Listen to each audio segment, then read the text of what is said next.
Greetings and salutations. I'm the fallen angel Christopher Daniels. This is NXT superstar Dexter Loomis. This is the former intellectual savior of the masses, now known as Aaron Stevens, your NWA third-degree national champion. Hey, this is Big Sexy Kevin Nash. Yes, it is I, Big E, but more importantly, it is you, the people of YouTube. You are watching Good Mic Work Commentaries, the work of a hard-working fellow by the name of Greg Morgan, 10-year veteran here on the YouTube scene. You know, this guy who runs this YouTube channel is a 10-year YouTube vet. I know you've been a fan for like 40 years.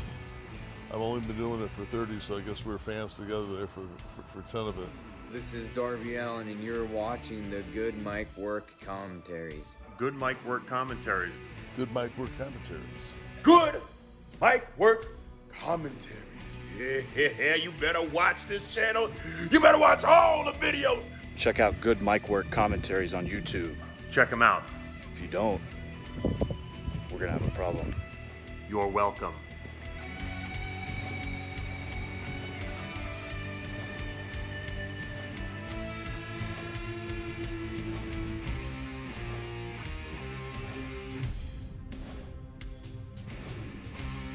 Good evening, everyone, and welcome to your WWE NXT Takeover 30 and SummerSlam 2020 full show predictions.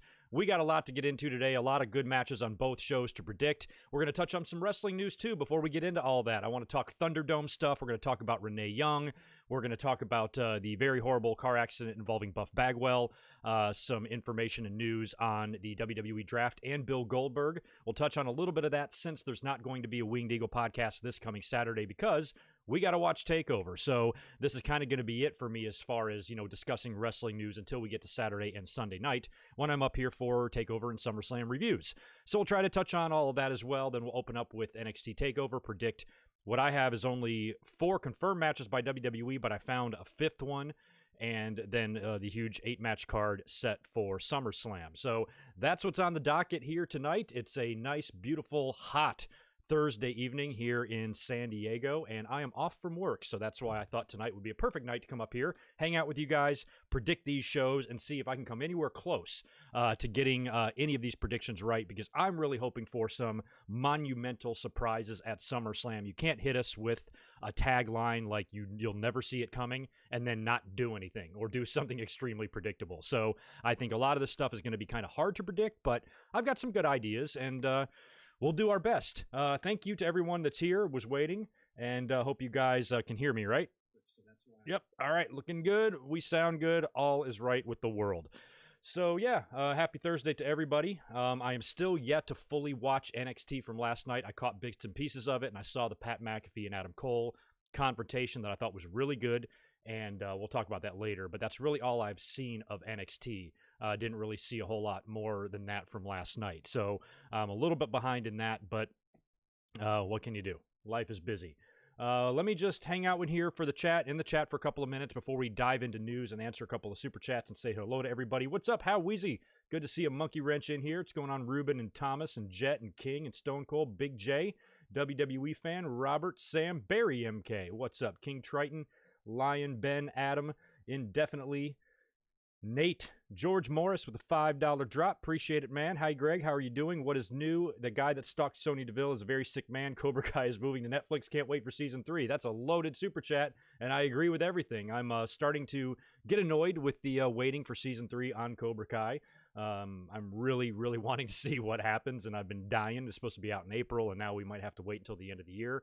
I like the idea of it possibly dropping on December 19th, which, if you're a big, Karate Kid buff like me, you know that December 19th is the date of the original All Valley tournament that was on the poster in the original movie. So I kind of like that for a date. The only problem with that date is it's way too far ahead, and I don't want to wait that long. But I'm with you, George. But yeah, obviously the guy that stalked Sonya Deville is a very sick man. We talked about this this past week on the Winged Eagle podcast, and just talked about how ridiculously obsessive and pathetic some fans can be and how some of that can turn psychotic. And I think it's something that all wrestling fans really need to work on, just not being morons. That sounds crazy enough. But I appreciate your support, George. I got another one in here for someone, WWE fan. Yeah, thank you as well for the $5. Greg, I'm really happy you're getting the respect from actual wrestlers. I've been watching you since 2012. You've been here since 2012? That's awesome. I was thinking about the dates the other day. I mean, 2012 was the date of that, or the year of that Raw 1000. It was The Rock's return to the ring, right? All of that seems like just a lifetime ago, but it really wasn't. It was 8 years, and I was really into my YouTube infancy back then. Still not really doing it full time, not even close to that. Just doing it when I could, taking long breaks, and really didn't take it all that seriously until about 2015. But 2012 was a year that I remember well, especially with you guys, hanging out and doing that shit for the first time. It was crazy. What's up, Chat Site Forums? Good to see you, and Austin and Alex and Jan Michael, Robert, Twins fan. Nice. What's my favorite SummerSlam of all time? I don't know. What have I done a top 10 before? I think I have. I know which one is up there. SummerSlam 90, I really like. That one's always like near and dear to my heart. I like 98. I like 2005. I liked 94. I liked 2000. I was there. Just did a review on that the other day, by the way, so check it out. I'll have to think of some other ones. Definitely know what some of my favorite matches are, too. Maybe we'll get into that at the end of the stream. We'll see how long this goes, how long it takes me to get through these predictions. I don't have any time limit set tonight, but I assume we won't go very long here. But if we have some time at the end, we'll just hang out, chat, answer questions, and see how the audience is. And if people are here having a good time, we'll stay up. Maybe I'll even crack open a beer. Who knows? The night is young. But before we get into the predictions, like I said, I'm going to start with TakeOver, then move into SummerSlam to close things out. But I do want to talk about a couple of news items that broke in the last couple of days that, since, like I said, there's no Winged Eagle this Saturday, I'm not going to have time to really get into unless we discuss it on the reviews this weekend for TakeOver and SummerSlam. But the big news that broke, I believe yesterday, was that Renee Young has given her notice to WWE and will, in fact, be leaving the company. Everybody is reporting that now. Everybody knows about it. This is my first chance to really comment on it, aside from Twitter and making one tweet about it yesterday. That's just a sad loss. I love Renee Young. I think she's just immensely and crazy talented and can do pretty much anything she wants in life. And, I always felt like she would be better suited and has the talent to be like on a major network, like on a major sports network, like an ESPN or somewhere like that. She could host a morning show, Good Morning America, replace Ellen with her. I think she could do something like literally that big. So, when you look at it, I always, sort of felt WWE was a little beneath her talents. So now that she's officially leaving, I don't know what has really led to that decision. If this is a career decision, she wants to move on to a different chapter in her life, or if it's just easier maybe for her relationship with Jon Moxley, because she knows she has work anywhere. She doesn't need the WWE. She can leave them and get a job tomorrow anywhere. So maybe she feels it's best just for her, just for her family's sake and everything, to not be with the WWE since her current husband is the champion in the rival promotion. I don't know if that had anything to do with it or not, but I would assume that this is going to make life easier for Renee Young, and that's probably why she's choosing to step away. Now, this is a big loss for WWE, but it's also a loss they are going to survive. I think it would have been really cool if Renee Young would have become, like a full-blown just niche in WWE, the way Mean Gene was, the way Gorilla Monsoon was, a couple of other announcers that she could kind of be and fill that new role. Not necessarily like a Michael Cole or Jim Ross, because she's not really suited for play-by-play, but as in terms of a backstage interviewer, somebody that can handle the like raw talks and the talking smacks and all of that. I thought that was all perfect for her. She did great on those, and it's a shame that WWE couldn't turn her into the next Mean Gene Okerlund or the next Gorilla Monsoon or someone like that. But we wish her the best, because she is absolutely a just gem of a person, and everybody just adores Renee Young, and we all want the best for her. So in a lot of ways, I'm very sad that she's not going to be on WWE anymore, but I'm also very happy that she's gotten out from underneath that rock and is just going to go out and live her life without being just ridiculously micromanaged and controlled by this company. It's like it seems like everybody is, and it's a shame, but we wish her the best. And I'm sure it's not the last we've seen of Renee Young. She will be a feature on television probably for many years to come. It might not be in a wrestling capacity. It might be in some other ways. But I'm sure that Renee Young will always grace us with her presence somewhere, even if it's not in a professional wrestling environment. Now, one of the things that was immediately thrown out, the minute that this very second that it was announced that she was leaving WWE, every fan and their mother went on Twitter to say that she's going to go to AEW. And I know that sounds great and everything. It makes sense. Moxley is there. That's her husband. Somebody like Renee Young would be a huge get for AEW, especially somebody who can now handle their pre-show stuff, handle the interviews, and just bring a lot of that experience and talent into that organization and bring like a big-time person in there in that, in that role. I think that would be amazing for AEW, and I'm not speaking for Renee Young because I don't know. I have no idea the facts here. This is just me going by what I've always thought. And like I said earlier, I kind of thought WWE was already a little bit beneath her. So wouldn't AEW even be further beneath her? I remember a few years ago, people were talking about her being lured away by another major network, and what will probably wind up happening is she'll be using WWE as a stepping stone to get to that next level of her career. That's what I've always assumed. I thought she'd be anchoring SportsCenter, within 5 years. So I'm inclined to believe, and my instinct tells me it's going to be something like that. For her to leave WWE just to go to AEW, that doesn't seem like a stepping stone. That seems like a step back. Nothing against AEW. I praise the fuck out of them on this channel. So if you're one of those AEW cult crazies, don't come after me. I love that company. I'm just realistic. And I don't think that that would be a good career. It's not going to be an improvement, I should say, in her career. It's not going to be a step up in any way. The only thing that could be possible is if Tony Khan was like, look, I'll pay you 3 times more than what WWE is. If that's the case, you got to take the money and run, you know? But I seriously doubt, and I could be wrong, I could easily prove wrong here, so I'm not saying I'm right, but I seriously doubt she's going to AEW. I think it would be cool if she appeared in AEW, maybe made one appearance, maybe showed up at ringside for a Jon Moxley match or something like that, or just came in briefly and passed through. But signing a deal there, like a 5-year deal where she's going to be the backstage interviewer, I think she's better off in WWE, honestly, you know, in terms of her elevating her career and going somewhere else. So I personally don't see AEW in the plans. I do think it's possible she could appear and show her face there. I absolutely do. But in terms of working there with a contract, I'm going to say no. That's just me. But I don't know. I think a lot of people were really excited for that and hoping she'd turn up there. I just don't see it, you know. But we'll see. We'll monitor it. And whatever she decides to do, Renee Young has been so absolutely wonderful. I completely and totally support her in any decision she chooses. Even if the NWA returns and opens up the studio wrestling and she wants to do commentary for that, I'll support her. Whatever she wants to do, I'm down. Renee Young's awesome, and we definitely wish her the best. No word yet on when her last day will be, at least not as of yesterday. She's going to work the SummerSlam weekend. Doesn't sound like WWE's, you know, she's not an on-screen talent or a wrestler, so I don't think they're going to bury her on the way out. She's not going to have to lose a bunch of matches before she leaves, but I think it would be nice if they gave her a little send-off, treated her well on the way out the door, because who knows, she could always return one day, you know, and don't resent her for leaving, which is something WWE is always guilty of, and, you know, doing shitty things to people who are leaving, things like that. So I'm hoping that they let Renee go, you know, with her head up. They give her a nice send-off, and they touch on it on the pre-show, because I'm sure, you know, this weekend, whatever she does for TakeOver and SummerSlam, that might be it for her.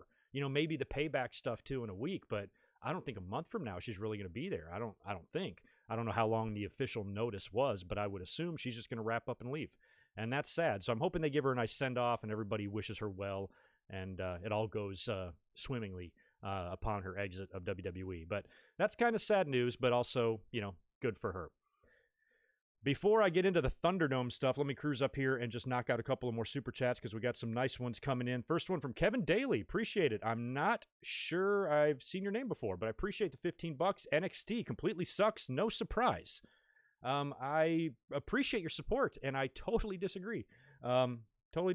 Completely with that. I don't think they suck at all.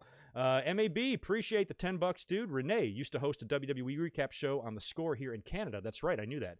Before she signed with WWE, she's a true fan, but I agree, she could do anything she wants. Yeah, I mean, for wrestling's sake, I want her to stay in wrestling, whether it's WWE or AEW. So even though I said I don't see her going to AEW, that doesn't mean I don't want her to. I think she would really bring them up, you know, in terms of, you know, their production and stuff, and just having a little bit more professional vibe with a lot of experience, a lot of good experience. I'm not talking about like Shivani and Ross experience, but new modern day experience, with which Renee has just a huge amount of. So her going to AEW, I would love that. I'm not saying I wouldn't love it. I just think, you know, she's probably has bigger aspirations than that, but I hate speaking for people, so I don't know. But anyway, that knocks out those two awesome super dupers, and we'll get into the next order of business here. Also, can you guys do me a favor? Smash the thumbs up button for me and help me get these likes up. I'd appreciate it.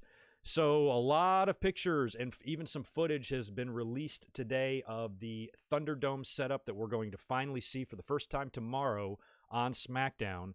And they've been setting up the Amway Center. Lots of early photos came out in the last few days of, you know, the construction and of it really starting to come together. Now we've seen the thing fully built. Now we've seen the thing in full erection, if you want to say, all lit up. You know, we've seen what the fans look like on the screen, and that's been a big topic of conversation today. And most people are saying it doesn't look good. I thought I thought the setup was going to be improved, but I don't like this idea that you worry about when you read some of these stories and you hear about some of the things that Vince McMahon has got in mind. I really think that he thinks in his mind that all you need is lasers and pyro and LED screens, and the product will be better. That doesn't matter. You still have to put on decent TV. You still have to put on somewhat interesting storylines, which they virtually have none of. You have to have some sort of creative integrity and some sort of continuity, in your stories, and all of that just sucks. Imagine if WWE put as much time and focus and energy and money, well, they do put a lot of money, but all of that energy and that focus on creativity more than aesthetics, Imagine how good things can be, because they've shown that when they want to do something, they can do it. They can do virtually anything. They got another rival wrestling promotion out there that has really been doing better with the pandemic type of stuff. And in the Daily's place, and we've always felt that AEW has a much better vibe than Raw and SmackDown and NXT in the Performance Center. So what does WWE do? They go out and rent out the Amway Center, and they spend millions of dollars to really build this thing up to really outshine, what AEW has done.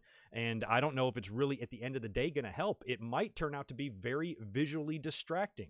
Like extremely visually distracting, to have to watch all those fans. It's very weird. I didn't even bother trying to find out the information to apply for this. I didn't even really want to deal with it. And apparently they filled up all of the available applications in seconds upon them being available. So you're just going to see a bunch of fans' faces. We've seen this a little bit in the NBA. I think it looks a little bit better there. But here it's almost like too much. I would worry about, not necessarily for the fans' experience viewing it, but what it's got to be like for the wrestlers. That's got to be very distracting. It's not like you got thousands of faces looking at you, but it's digital, and it's just strange. So I think it could maybe not look as good as we thought. I'm sure it's going to have its you got to keep in mind, we haven't really seen any full videos. So once TV hits, once SmackDown starts, and we get a feel for how this whole thing is going to look, maybe it'll look better than what we're kind of gauging so far. But right now, I don't know if just a shit ton of effects is really going to make the product that much better. But maybe it will. I guess we'll just have to wait and see. A lot of people are also talking about the behavior of the fans. I don't know how WWE is choosing to monitor this. I'm assuming they have somebody each assigned a little chunk of people to just watch and make sure that they don't do anything crazy. And if they do, they can mute them or block the screen or whatever. But a lot of people are convinced, because, wrestling fans, that some of these people are going to whip their dicks out. And that might be right. You might have somebody acting like an ass on there. I don't know. It's not like if you're at a show and you do that, you'll be thrown out, potentially prosecuted if you hop the barricade or whatever.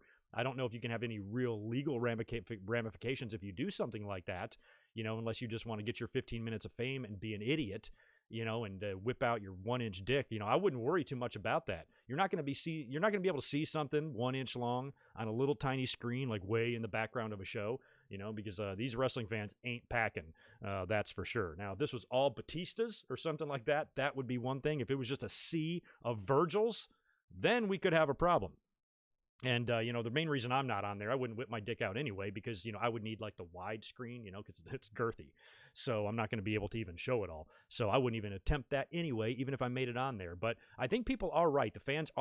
Some fans are going to be an idiot. And I think WWE is going to have to closely monitor that, because anything like that does wind up making air, and somebody's cock gets out in the middle of the, Mandy Rose and Sonya Deville match.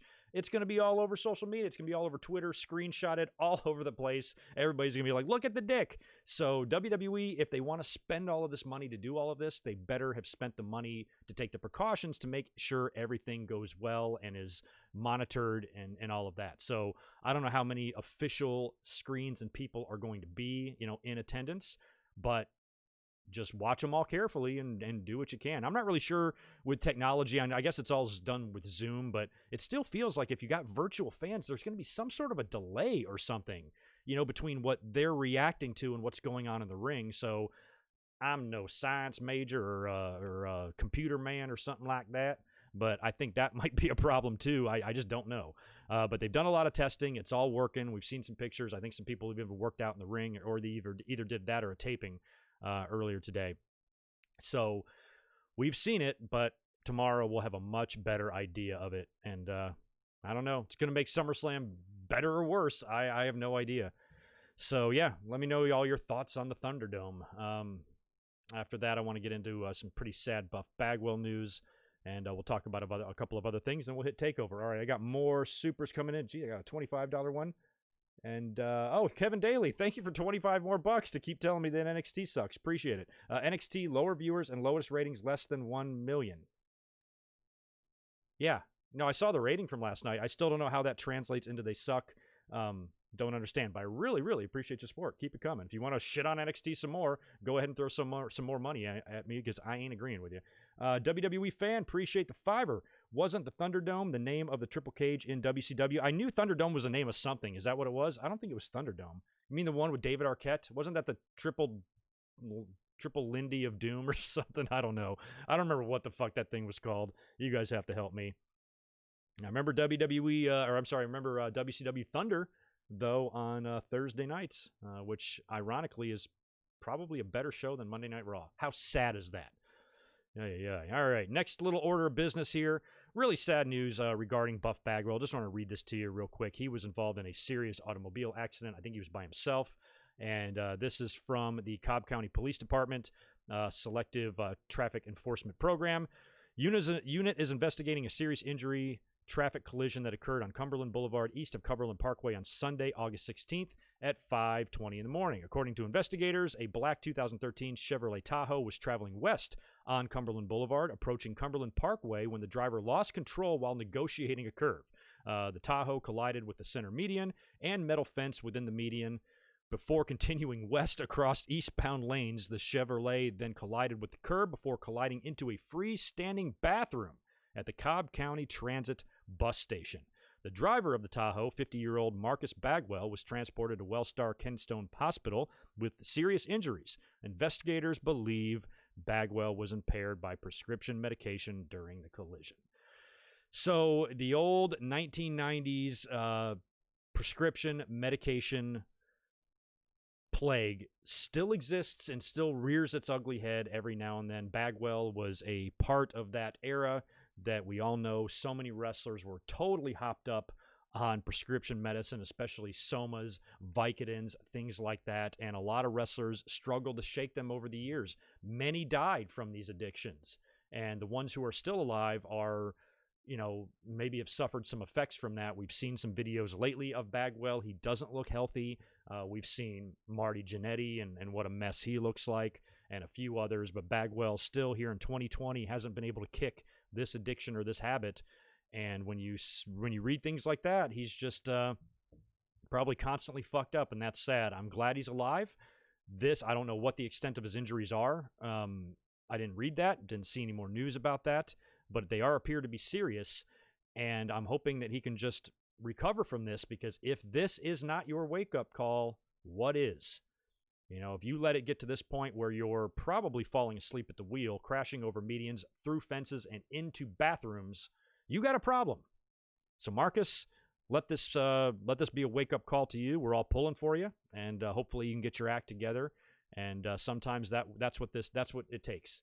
And I think it would be really cool if in a couple of years you see him completely clean, completely drug-free, completely sober, and doing positive things with his life. And he learned something from all of this horrible situations and tragedies and everything else he's probably been through. But first and foremost, he's got to recover. Like I said, whatever his injuries are, whether it's limbs, whether it's neck, back, anything broken, anything that's going to require serious amounts of rehab or rehabilitation or something like that, we wish him the best. But after that, clean yourself up, man. You got to, or this will happen again. And next time, instead of crashing into a freestanding bathroom, you could be crashing into a minivan with a family of 5 in it. So get your shit together, Buff.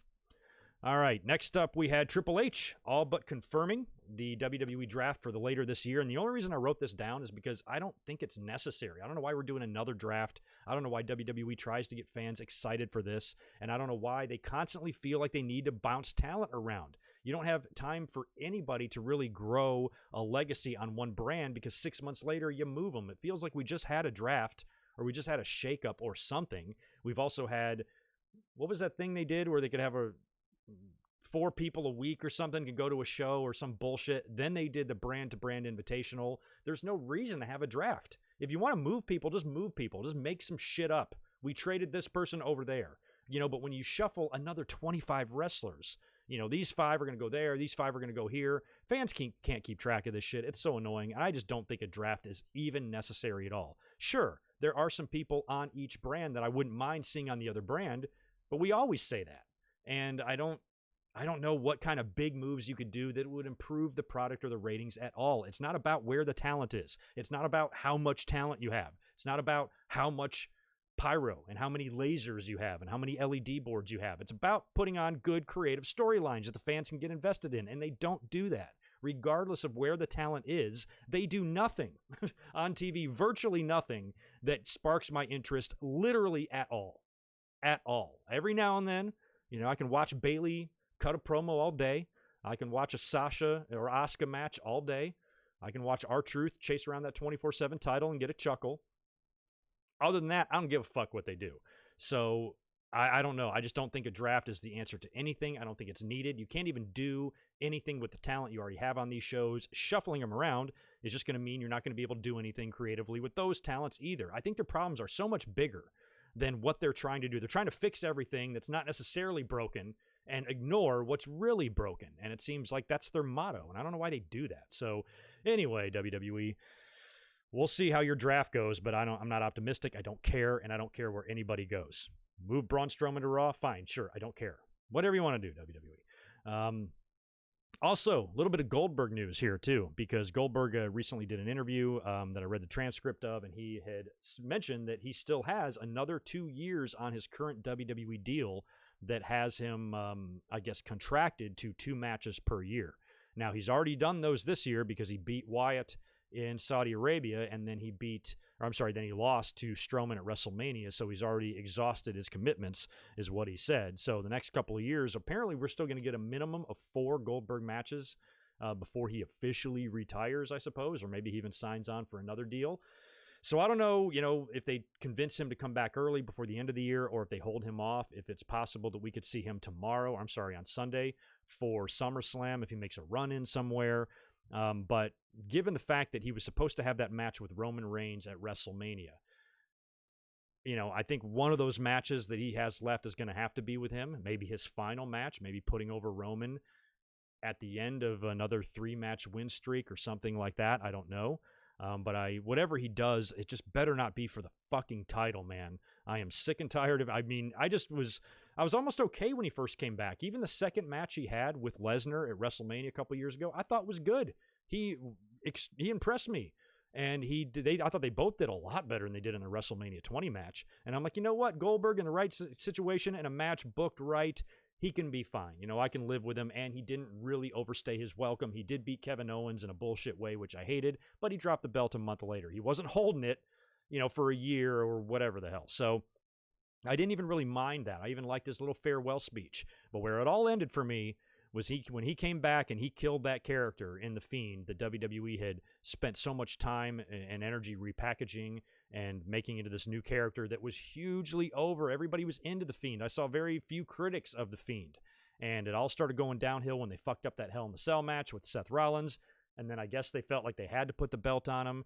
And then he gets beat by Goldberg in a matter of seconds. What are you doing? I will never fucking forgive them for that ever. I will take that to my grave, and I will be pissed off when I die about that. Just so effed up. So Goldberg is over for me. I don't care to see him again. I don't want to see him again. But I'm going to see him 4 more times. So whatever he does when he comes back, I just hope it's not the same bullshit that he did last time where he beats good, young talent of the future in a matter of seconds. Putting down Owens and The Fiend the way he did. Yeah. WWE sucks. Anyway, all right, let's get into NXT Takeover predictions. Like I said, I have only got 5 matches announced for this, and 4 of them, I only saw 4 of them on WWE.com. The other one was an extra one there, but we'll get into that. Should be a nice, short, and sweet pay-per-view on Saturday. I'm ready for it, and I like that takeovers only tend to last about 2.5 hours, and that's probably what we're going to get out of this show, and some interesting matches here. Before I do that, let me knock out this super chat of, where'd you go? Stone Cold. Yeah, that was the only one. Thoughts on Shane O'Mac possibly taking over Raw? I should have mentioned that. I'm sorry. Let's backtrack. Let's rewind 1 second and talk about that. Apparently that Shane has been a little bit more involved backstage in WWE lately. Apparently he's been sitting next to Vince McMahon at Gorilla a lot, being a little bit more involved with the creative process. And apparently the Raw Underground was kind of all his idea, his baby, that he's been working on for a while, this whole concept. So he's the one that kind of brought that in. And I'm glad to see Shane back. I hope he sticks around because I thought, once Stephanie married Triple H, that I felt like Vince almost like pushed him aside. He left the company for all those years and went on and did his own business dealings. I think he lived in China for a while and really kind of went out on his own. And I thought that maybe he wasn't going to be back in the company. And then when he came back a couple of years ago, or a few years ago, it feels like he's been slowly but surely working his way backstage, into a more deeper role. And I think that would be great. That's Vince McMahon's son.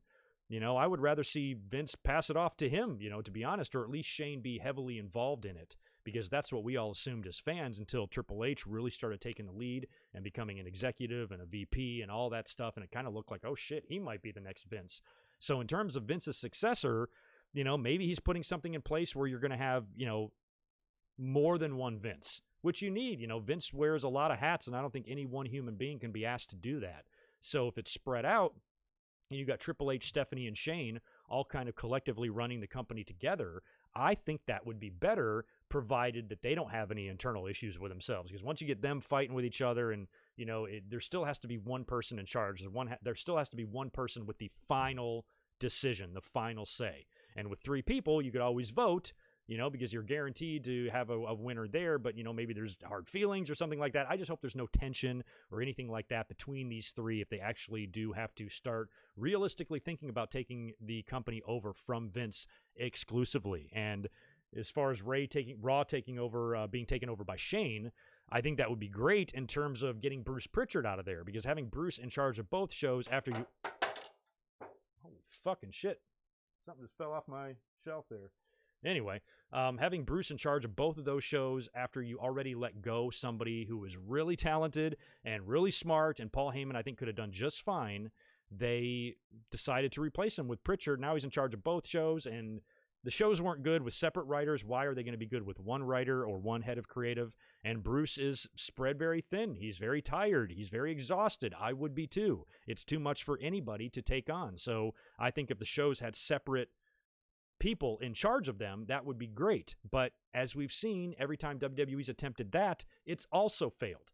The Bischoff and Heyman shit just happened a year ago, and in less than a year, they were both gone. So every time WWE tries to do some sort of big internal change, it never even lasts. It's no better than the product. It's no better than the WWE draft. Oh, we got it figured out now. Shane's going to take care of Raw. Stephanie's going to take care of SmackDown, and Hunter is going to oversee all of it when Vince dies or something like that. That's not going to stick. They're going to change things if the ratings are down or something. They're going to panic and move everything around. WWE just can't sit still. They're constantly fucking shit up. So if Shane comes in, great. I think he's going to be an asset. Everybody likes Shane. I'm sure not everybody's going to like every single decision that he makes, but Shane's probably a little bit more in touch than his dad and maybe has a little bit more, creative ideas here and there. And maybe he was a guy that would really care. I think Shane is not a guy that like phones shit in, and is just, angry and he's grumpy and he's, tired or whatever. He's going to put his full energy into it. So I think if any of that turns out to be true, that would be a good thing for Monday Night Raw. But I don't think anything is really going to change at all, until Vince, steps away, whenever that happens. But he's not going to step away. He could very well be here another 20 years. He could be 94 years old and still back there making decisions on who gets pushes and who doesn't. So I don't know if we're necessarily that close to, Vince ever leaving or passing away or anything like that. But I think that you should have as much family involved in that company as possible, because now it's a publicly traded company. I would hate to see them, sell off to Disney or something like that. Just the old school fan in me likes the idea of a McMahon being in charge of the company, and it's staying like in the family and still having some sort of a connection to being that family business instead of just being, overrun by, some corporation or something. So anyway, we'll see. Best of luck to Shane, and I hope that he shows up and stays there and signs. I mean, I guess he doesn't really need to sign a contract, but I hope Shane just has a permanent fixture in the company as a permanent role backstage. I think that would be best for the WWE in the long run. All right, now we'll get into NXT TakeOver. This is the match that I'm not sure about. I've got Legado del Fantasma taking on Breezango and Oni Lorcan and Danny Burch in a triple threat tag team match for the #1 contendership for the tag team titles. Is that right? That's what I got off the interwebs today, and that's the only match I didn't have previously written down.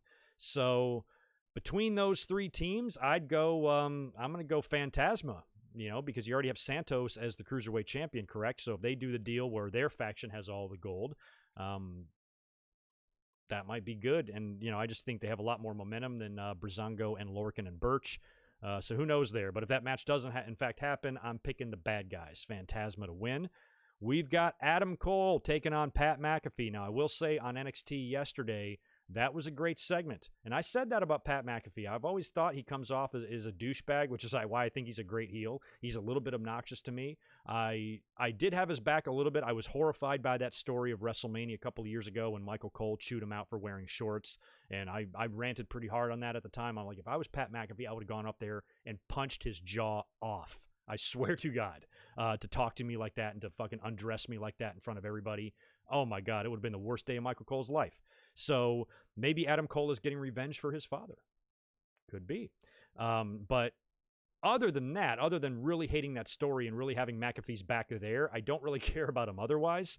I do know that some people like his podcast, and he's a very good talker, and his mic work was phenomenal, and he got a lot of praise about his mic work on social media, some of which from, some wrestlers and stuff. So he plays the role of a heel very well.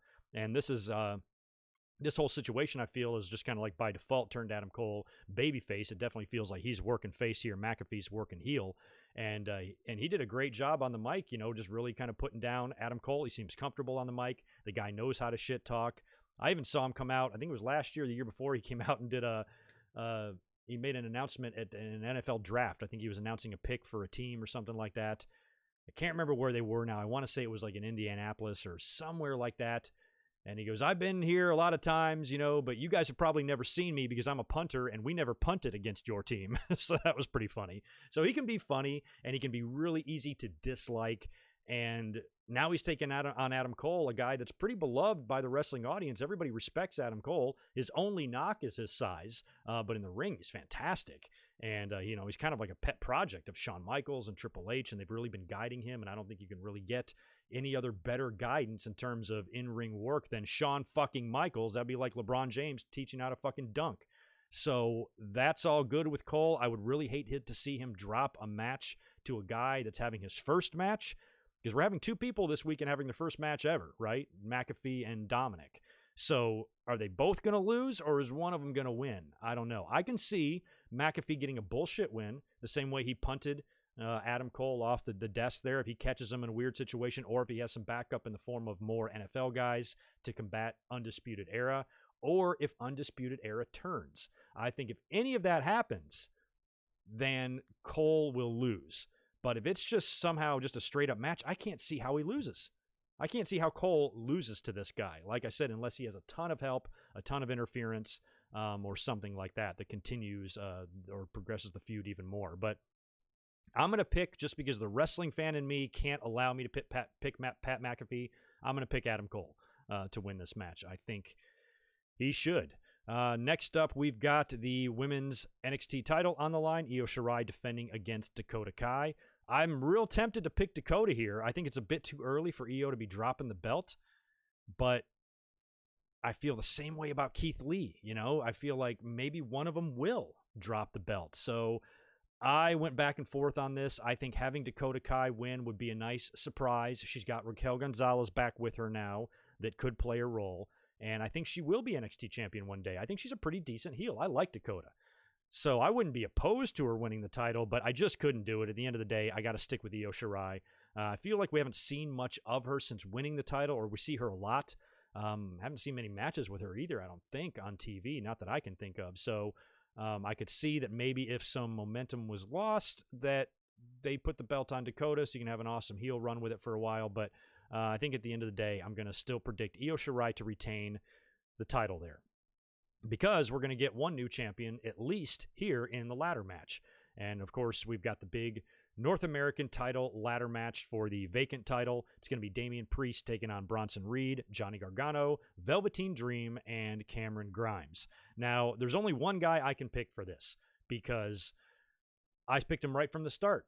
And so I got to stay true to it, even though I'm doubting myself. I can't change my mind at the last minute. That's Bush League, man. So I got to keep my initial pick here before any entrance to the ladder match were even announced. When Keith Lee was still the champion, I said Johnny Gargano would get that belt next. That's what I said. And then they made the announcement that a whole bunch of guys would be in qualifying matches to qualify for a ladder match for the vacant title when Keith Lee forfeited it. So even then, I was like, Johnny Gargano, he's in one of the qualifying matches. Well, he lost his first one. Somebody on Twitter said to me, what are you going to do now? Good mic work. Who's your pick now? Because Gargano is out. And I said, it's still Gargano. He is such a sneaky little wormy fucking heel. He'll figure a way out to get into the match again. I kind of thought he would attack somebody or do something like Edge did when he attacked Kofi and locked himself in the pod or whatever. I thought it would be something a little bit more like that. Turned out to be an injury that got an extra guy in there. And I can't remember if Gargano was a part of the injury. Oh, no, he was a part of the second chance match with everybody who was not involved in the finishes and the triple threats. They got put in another one. And, or no, I'm sorry. I forgot how the fuck. Anyway, he gets another match. He gets another match last night against Ridge Holland. And he had a very, very, very scary spot where he got power slammed right on top of his head. So just 1 week removed from everybody in the world praising the hell out of Ridge Holland, how good he looks, how well he moves, how impressive he is. He commits a pretty horrific botch here, and he nearly paralyzed Johnny Gargano. And thank God he's okay. The badass finished the match, and he wound up winning the match. So he is now, entered into the ladder match. So he's there, and I just got to predict him. But my gut kind of tells me, based on everybody else in this match, since it's a lot of not newer guys, but we have Reed, Priest, and Grimes in there. None of those guys have gotten real legitimate shots at championships. Maybe Priest has. But I kind of feel like Priest would be the guy. Based on the field, I don't think Gargano needs it, to be honest with you. He's got Candace. He's got his own persona. They do the Dinner with Gargano segments. I think he can do something meaningful on the show without needing a title. So I can kind of make that argument that he doesn't need it and pick Damian Priest, which if I didn't make my Gargano pick all those months ago or all those weeks ago, maybe I would pick Priest here. But I'm sticking with Johnny. Johnny Wrestling. Maybe that's a nice little consolation prize for getting dropped on your head on Wednesday night. You know what? You're such a badass. You finished that match. Here's the title. You're awesome. I'd be into that. It can still mean he can have a great feud with somebody going into the fall here, but I don't know. I'm going to pick Gargano. I feel like I have to.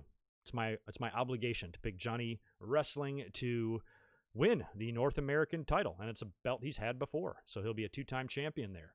And that leaves us with the main event, Keith Lee versus Karrion Kross. I have written down here, I'm laughing, I have written down who the fuck wins, because I don't know. And I'm going to be talking about a lot of possibilities in my SummerSlam predictions here in a minute. And one of those ideas is Retribution. You know they're going to wreak havoc on SummerSlam somewhere. Do you think it's possible, because they've been targeting Raw and SmackDown, do you think it's possible that they show up at TakeOver? Now, a lot of people have said, man, what if Retribution is a bunch of NXT guys? That would make sense that they wouldn't show up at TakeOver. But if they really are out, really truly out to destroy the WWE and wreak havoc and destroy their shit, the way they did on Raw, going into the production truck and smashing the monitors and lighting shit on fire, why are they limiting that to just Raw and SmackDown? Wouldn't they go into NXT as well? So maybe if WWE needs to finds themselves in a situation where they need to get out of a match without really hurting either guy, because I can't see either one of these guys taking a loss. I mean, even if it's a shady finish, you could do something like where one guy barely wins. Maybe Keith Lee gets some crazy cradle or roll up or is able to hold Karrion Kross down for a quick 3 count. Karrion is pissed, says he got wronged, and then goes on a tear, continuing to injure people, attack people, including Mia Yim, in order to get a rematch or something like that, and you stretch this out. Or the same thing could happen with Keith Lee. Maybe Kross gets some sort of a shady victory. Maybe he cheats. Or maybe you get Retribution showing up, and they all jump in the ring and they beat the shit out of somebody. I would assume Keith Lee, since they're kind of heels, and allowing Karrion Kross to win. But does that mean Retribution is with Karrion Kross? I don't know. So they could always use Retribution as a way to get out of one of these matches if they wanted to. But at the end of the day, you still need a prediction from me. Keith Lee or Karrion Kross? Keith Lee, who I think was going to be put over as a monster, won the title, beat Adam Cole. This just happened. I can't in a million years predict him to drop the belt this soon. But I am. I'm going to pick Karrion Kross to win the NXT title. I've got these Brock 2002 vibes coming. You know, Brock came in night after WrestleMania 18. Boom, he won the King of the Ring. 2 months later, he's into SummerSlam, winning the world title 4 months after being on TV. Nobody's ever come close to doing anything that fast, except Karrion Kross. He's got a chance to do that. When did he debut? It's been less than 4 months, right? I don't remember. But it hasn't been long. He just got there. A lot of people loved the presentation at first, loved the entrance, loved the way his demeanor was in the ring, what a badass he is, and he's really being presented as one. And I think if that's what you're trying to make with him, then you need to continue that. You know, Keith Lee, we've seen take a couple of pins. Keith Lee got rolled up by Johnny Gargano a few weeks back on NXT, remember? Johnny Gargano was the size of one of his legs, and he pinned him. So I think it's not out of the realm of possibility that Karrion Kross can catch Keith Lee in a quick pin or something. Or, one better, beat him dominantly. Because Keith Lee's a pretty tough motherfucker. Now, he's pretty impressive. If Karrion Kross goes in there and chokes him out and wins clean in the middle of the ring, holy shit. This guy is for reals, yo. So I don't think that would necessarily be a bad thing. It doesn't bury Keith Lee. It just means that he got beat by a badass motherfucker is all that means. So, and what a way to launch Karrion Kross. You know, doesn't mean that Keith Lee's career has to be over. He can still go to the main roster and win championships over there. So I'm not ruling out just a straight up clean win here for Karrion. But at the end of the day, I think he'll win. I think he will win. That gives a nice little balance of heel and babyface. We got Karrion and Gargano both walking out with gold, but we got Io retaining her title and Adam Cole hopefully getting revenge on Pat McAfee. And we got Phantasma winning the tag match, but who cares, right? So I could be way off. I could literally and legitimately get every single one of these matches wrong, but I believe in taking risks. And I think just predicting Karrion Kross here, based on the way they've been booking him, to have him lose now, it's like basically that's how I was looking at it. Like, I can't see either guy losing, and I can't see either guy beating the other. But if it has to be that way, who would be the better one? Would who would benefit more from a win? Keith Lee or Karrion Kross? I think Karrion Kross would, based on how strong Keith Lee has been put over for the past year or so. He was even impressive, last year at Survivor Series and the brand split stuff when NXT guys were invading and everything. Apparently Vince liked him a lot, and he's looked pretty unstoppable. And he beat Adam Cole for those titles, or for that title, and was a double champion. So I don't know, man. I mean, part of me thinks too, like, if Karrion is going to win here, why take the North American title off of him? He'd still be champion. So my prediction might not hold water, but fuck it. Let's predict Karrion Kross. What do you guys think? After this, we'll get into the SummerSlam card. We cruise up here to the chat, make sure everybody's behaving themselves, and knock out a few more super chats. Devil and husband, how's that new Honda Civic treating you? You got your windows tinted yet? It's very important. Looks badass. And good to see you. Appreciate the 5. AEW is going out of business. That ratings defeat was unacceptable. Yeah, they got 0 viewers. What the hell did they put on their show last night? What'd they do? Go out there and have a basketball game or something? Why would nobody tune in to Dynamite? Yeah, they got rocked pretty hard. I am surprised that NXT didn't get 1 million viewers. I thought for sure they would, but the show, from what I heard, was kind of lackluster. WWE should have done better with that time slot, Michael Cuomo, good to see you, man. After seeing him without his hat on Monday, Shawn Michaels must go back to bald. I'm torn. I didn't think Shawn Michaels looked right with the bald head, but he didn't look right there either. And he got a little flack, too, for like the no-sell on the punt, which I did realize he was up pretty quick. But was Raw live? Was Raw live on Monday? Like, if people are upset that he didn't sell, that's on WWE. That's not him, really. Because if they didn't think that looked good, they would reshoot it. Or they would edit it to make it look like he stayed down longer. Or they would tell him to go back out there and lay down for 30 seconds so we can shoot you on your back. So I don't know. That was a little odd, though. And he did look kind of crazy. He's getting old, man. Shawn's old.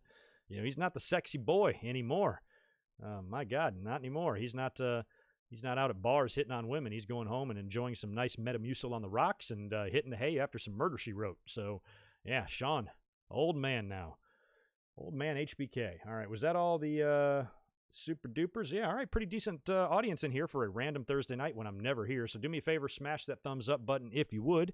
I'd appreciate it. And we will get into SummerSlam predictions next. This is an 8-match card. And man, do I have a million different ideas here. I think my predictions are going to suck this year, but we'll see. Like I said, 8 matches. I'm going to try to go in the order of what I consider them, order of importance, I suppose. And I guess I'm going to start with the tag team match. The Street Profits taking on Andrade and Angel Garza. Now, prior to this Monday, I was going to be predicting Andrade and Garza all the way here because I felt like there was something fishy going on with the Street Profits. Montez Ford got poisoned. Zelina is proclaiming her innocence. And you kind of assume that maybe it was retribution. I really like the idea of Angelo Dawkins being the one to poison him because I thought that maybe, like WWE does with so many tag teams, they start seeing something in one guy and they immediately want to split him up. And given how charismatic, given how ridiculously athletic Montez Ford is, some of those frog splashes he hits are not of this world. And maybe they recognize that too. Like, this dude could be a great single star. Let's break them up. Let's turn Dawkins heel. And Dawkins will have to be the fucking Jannetty of the group or something, which would suck. You kind of see the same thing happening with Heavy Machinery. All the focus is on Otis and, fuck Tucker. Maybe Tucker and Dawkins can form a team or something like that. I don't know, the cast-off tag team members. So that's kind of where my head was going at first, is that maybe there's some sort of, swerve heel turn here where Montez then breaks off on his own. But on Monday, they all but revealed, because I don't know how they could find their way out of this, they revealed that Zelina was the one that did in fact poison him, when you thought for sure it was going to be somebody else and that she was actually telling the truth the whole time. But the video was pretty conclusive. You saw her face. She was right over the cup. I feel like if they didn't show her face or something like that, she could still say, no, it wasn't me. It was a setup. I was framed or whatever. You can't really do that now. So if that's just the story and they've already paid this off before, they could have had any fun with it, which is what the WWE does. They're no fucking fun. Then I think you could have put the belts on Angel and Andrade. But given what we saw, now I feel like the Street Profits need revenge because they did in fact poison him. So I guess I'm picking Street Profits to retain, even though I kind of think Garza and Andrade, even though I think both should be single stars, I think Andrade should have won the Money in the Bank. I think Andrade should be challenging for singles gold. He's not. I think that ship has sailed, at least for now. So in a tag team, give them the tag team titles, I suppose. So I was all set to pick them, but I'm changing gears now and I'm going to predict the Street Profits to win. See, I got tweets rolling up. Well, I can't open my phone, so F it. After that, next one I have is Apollo Crews defending the United States title against MVP. This one is weird, too, because a lot of seeds were planted this past Monday on Raw with Cedric Alexander. I think something can happen there. And I cannot believe that Apollo is not facing Lashley. He faced MVP at the last pay-per-view, right? I thought the next logical opponent for him was going to be Lashley, and Lashley would bring the U.S. title to the Hurt Business. So maybe that can still happen if Apollo Crews retains and then Lashley can face him, but I kind of thought that match would have happened by now. So I don't know what they're going to do here. This is another match I'm not really sure of, but I'm going to predict Apollo to retain, and maybe Lashley can get his hands on the title because MVP will be pissed, especially if he loses, and I think this would be a good spot for Retribution to show up, or a Cedric or Ricochet or one of those guys. But if Retribution showed up here and fucked with the lights again, and then Apollo wins, MVP on Monday can, be pissed. He goes, you did it to me again. I'm convinced that Apollo was behind Retribution. He got them to help him out again. And I mentioned on Monday that I think it would be funny and fun if MVP, who when he initially accused Apollo of being behind the technical difficulties, were like, that's bullshit. That's Retribution. Apollo's got nothing to do with that. What if he does? What if all this time MVP's right? And he can be like, I told you, motherfuckers. I told you he was behind it. So if Retribution screws with this match at all, Apollo's able to retain.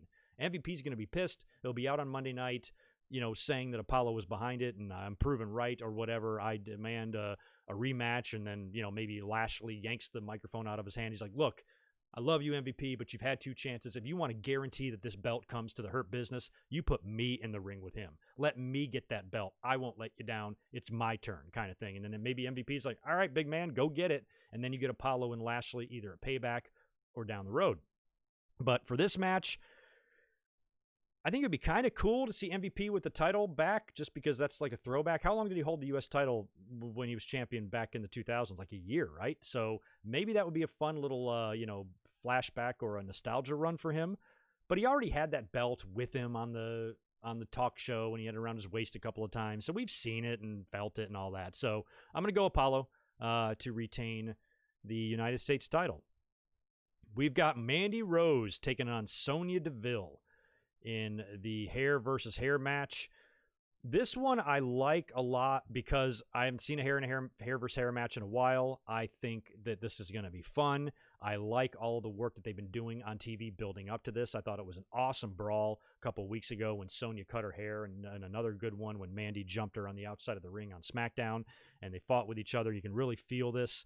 Kind of an interesting side note on the Sonya Deville home invasion. Apparently Mandy was the one that was in the house with her, which surprised me. I don't know if they're roommates or if Mandy was just there visiting or whatever. Maybe they're temporarily living together right now since one of them's just displaced. I don't know the details on that. But when they said Sonya Deville and the other occupant in the house got out and drove down the road and called 911, that other occupant was Mandy Rose. So I didn't laugh because there's nothing funny about that at all. But in a way, it reminded me of the Duggan. It's like the opposite of the Hacksaw Jim Duggan and Iron Sheik story from back in 1987 when they were feuding on TV. But then they were pulled over together with cocaine and drugs in the car and shit and got arrested and this whole deal, and they both got fired. And it was, that was really when the cat was mostly out of the bag, but you still had plenty of people that were under the assumption that, wrestling was real. So that completely broke kayfabe, and a lot of people, I remember hearing the story. I remember my friends talking about it in school. I knew they were friends, or I told you they were friends, or whatever, shit like that. So that was a big story back then, and this is like almost the opposite, because even though they're feuding, they didn't do anything wrong here. They got away from a home invader and called 911, but the police report is showing that Mandy was in the house with her. So if this was 1984, I don't know if the promoter would have been that happy about this, but I'm just glad they're both okay, and they both got the hell out of there. So lucky that a tragedy was avoided, and now they still have to continue their very personal feud on screen, and one of them's going to get their head shaved bald on Sunday, and it's got to be Sonya. I mean, because Sonya can pull it off. Sonya is a badass chick. I think she'd look good with a bald head, or just different. Maybe even if she did something cool like grow a mohawk or something crazy, might be fun. Mandy with a bald head, I just can't see it. Now, I like some ideas. And somebody, where did I see it? I saw it today. I didn't hear it, so I can't quote him, but I want to shout out Monster, who apparently, according to somebody on his predictions video, had come up with this really convoluted idea of somehow putting the Money in the Bank briefcase currently owned by Otis on Sonya Deville somehow. Sonya convinces him to give it to her, or she beats him in a match for her, or whatever the fuck. Somehow, Sonya gets the briefcase, and then after she loses the hair match, she comes out and cashes in on like Sasha or Asuka or Bayley or someone. That's a great idea. And I like it when they do that. What's the biggest example I can think of that? I want to say Jericho. Like, he lost the hardcore match to Shawn, and then he came back later in the night and won the world title. I think Edge has had something similar to that.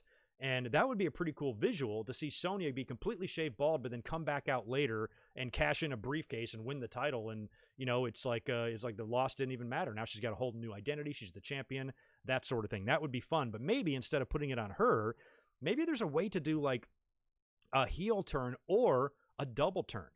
Because we've all assumed ever since Mandy and Otis got together that Otis was going to be let down at some point. I thought Mandy Rose, I feel the same way about Mandy Rose I do about Alexa Bliss. I feel like anytime that they have a relationship with anybody, male or female, it's for their motivations are selfish and they're going to wind up screwing them over. So maybe you do something with Mandy. Maybe you do a Mandy heel turn where she beats Sonya Deville, and then, like, I don't know, backstage, she's celebrating with Otis, and Otis is like, I love you so much. You're my peach. I want you to have this. I want you to have my briefcase, and I want you to be able to cash in and get a title shot against a female or something like that. Or maybe even Mandy manipulates Otis into giving her the briefcase. And then maybe she comes out in the match and cashes. It would have to be Asuka, so she does it on a baby face. and cash in, and then maybe even go on as far to reveal that she used Otis. Like when Otis comes out to the ring to hug her for winning the title and celebrate with her, she gets on the mic and she goes, I got everything I wanted out of you. I just used you. I wanted to get to the next level. I used you to get there, and I, convinced you to give me the briefcase. Now I'm the champion. I don't love you. I never loved you. You're a fat piece of trash. Get out of my face. And then he sobs and he weeps and and then maybe Sonya runs out to the ring and attacks Mandy Rose and they start brawling. Now the crowd's going wild. Going wild for Sonya after booing her in the previous match when she lost her hair. Something like that might be fun. They got to do something. Like I said in the beginning of the podcast here, they've given us the tagline of, you'll never see it coming. Well, then give me fucking something that I didn't see coming, and maybe some sort of a crazy double turn there would be best. Now, I think Mandy's been doing well in the babyface role, but I see girls like her more as heels. I've always seen Alexa Bliss like that too. She's okay as a babyface. She's better than I thought, but still, I feel like she's a heel for life kind of thing. She's just too damn pretty. You can't be that pretty and be a babyface. So, maybe Mandy is kind of the same way, and she can kind of go back to being that conceited, I'm so great, I'm the hottest woman in the world, why would anybody want to be with you when they can be with me kind of thing. I think maybe she plays that role better. So if you do anything like that, it might be fun to see some sort of a role reversal with Mandy and Sonya. Sonya loses the hair first, but then she comes back, as this completely, a baby face now, but someone who's snapped, who wants revenge. And if Mandy does anything sneaky, wins the match in a shitty way, manipulates Otis, fucks him over, does anything like that, it might be something you can do. But in the end, for the purposes of this match and the hair versus hair match, the only one I think that can come out of this match bald is Sonya. Because Mandy just won't look right. There's very few of us that can pull off the bald head, but I think Sonya can do it. And a lot of people said she'd look a lot like Serena. She would. And plus, it'll grow back. She's a thick brunette. People with the hair that thick, it grows back pretty quick. So probably be 6 months before you start, really getting Sonya back to her old self. But I think she's got to lose and get her head shaved in this. But whatever they do beyond that, and if there's any other twists and turns in this, I think could be a lot of fun. Speaking of swerves, might get one in the Dominic, Mysterio, and Seth Rollins match. Now, I think this is a street fight. I think Dominic can use weapons, but maybe Seth can't, whatever the hell that means. Rollins has got Surfy Murphy in his corner. Dominic has Dad, and they're going to get involved here. I'm surprised this isn't a tag team match. Maybe it can even morph into that. I'd hate for them to treat this like Monday Night Raw, where it's like a schmaz finish, and then you go to commercial, come back, it's a tag. So maybe not like that, but Mysterio is going to have to get involved, or Ray, I should say. And maybe he does a deal where he rips off the eye patch and reveals he can see or something like that, and helps Dominic win the match. Seth Rollins, though, beat Ray in the eye poke match or whatever the hell at Extreme Rules. So is Seth going to beat and humiliate both of the Mysterio men? Or is Dominic going to get some revenge here? They got a little bit of revenge on Seth last Monday, beating him with the kendo sticks. But does Dominic win his very first wrestling match ever against a guy with the resume of Seth Rollins? I don't think so. I think Seth's going to win this match. I think Dominic is going to be very impressive. I think Ray is going to get involved. But in the end, as much as I love Dominic, and I've been singing his praises every week that he's been on TV because he's really impressed me a lot, I still think it's a far stretch for him to actually beat Seth Rollins unless Ray, really does something to get revenge on Rollins, because he still is very pissed about not only his eye being poked out, but his son being beaten to death with kendo sticks on Monday Night Raw. So it's almost one of those situations where I can't see either guy losing, because then I feel like, Dominic and Ray got really worked over hard by the Monday Night Messiah. But I'm picking Seth. I think in the end, Seth will win, but maybe it's possible that even in a victory, Ray and Dominic can still get their revenge. Somehow. Maybe Seth wins, but then they just beat the shit out of him after the match or something. So even in the loss, Dominic, if there was a crowd there, he would get a standing ovation from the audience for a great effort, but coming up short. And I almost think that would be better for his reputation with the fans, because, the fans are very judgmental about every fucking thing. So if he wins, they're putting him over. Actually, you know what? Never mind, because everybody hates Seth and they wouldn't care anybody. Everyone wouldn't care anyway. So if the fans really want to pretend to be objective and unbiased, that should piss them off for Dominic to win. Because if he beat, just insert someone else instead of Seth who you like. Who's somebody that everybody fucking likes right now? Put them in the ring with Seth and have Dominic beat him. I guarantee you will see people complaining about that on social media. Oh, it's kind of bullshit or whatever. So I think you should still make that case for Dominic here. And I think in the end, he should put up a great fight, almost have Seth beat, but in the end lose. It's got to be that way, right?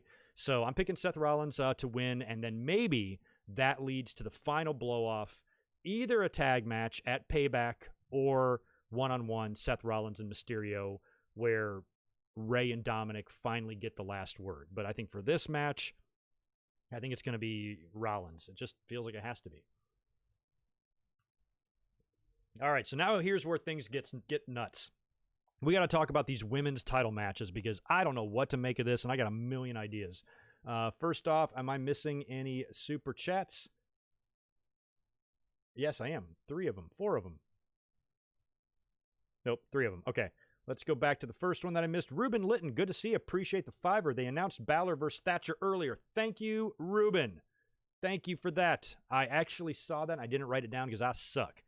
Timothy Thatcher versus Finn Balor. That is going to be a match. Finn Balor lost to Velveteen Dream, right? On Wednesday or yesterday. So I want him to win.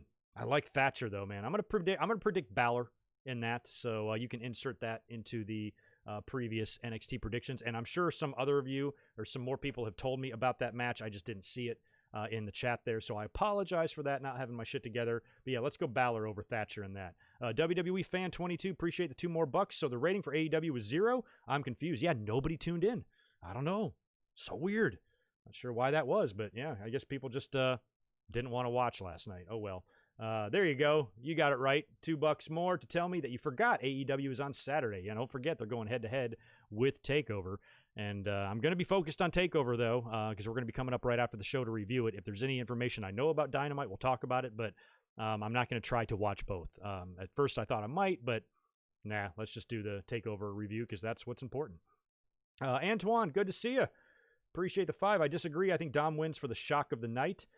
Yeah, I'm not going to be upset if that happens because I like Dominic. And man, what a way to start things off. You know, a kid that was once custody of him was once on the line in a ladder match at this very show. And now he's winning a high profile match against one of WWE's top stars. Yeah, I'm not saying that can't happen. I just think like a really, really valiant effort, hard fought loss will do equally as much for Dominic as a win would. And as far as giving us something really shocking, I honestly think we can see more shocking than that. I don't think that would be the shock of the night. I think we'd get something bigger than even Dominic beating beating Seth, because that's something I could see happening, you know, because he's got backup. Rey Mysterio's with him. They got weapons. They could do something to pull off a victory over Seth. It wouldn't be that shocking, especially if he has a whole lot of help.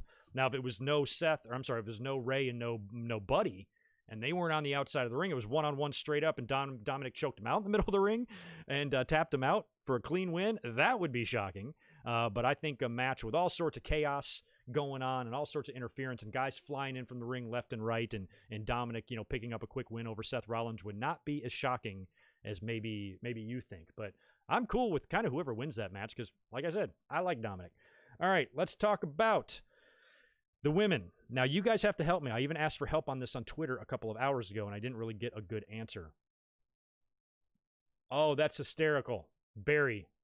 Shout out to Barry, who just he just tweeted a picture of me turning around when the thing fell, and the picture of Ravishing Rick Rude and Mean Gene from SummerSlam in '89 when the sign fell down and Mean Gene said "fuck it." Pretty much the same thing. I'm going to retweet that. That is great. Ha! Hilarious. Kind of close, except I didn't say "fuck it." I think a ghost just came in and did something. Anyway. So I asked for help on the Bayley, Asuka, Sasha, Asuka situation because I thought on Monday, and correct me if I'm wrong here, didn't we hear Bayley say that she would take on Asuka first? Because at first they were kind of going back and forth.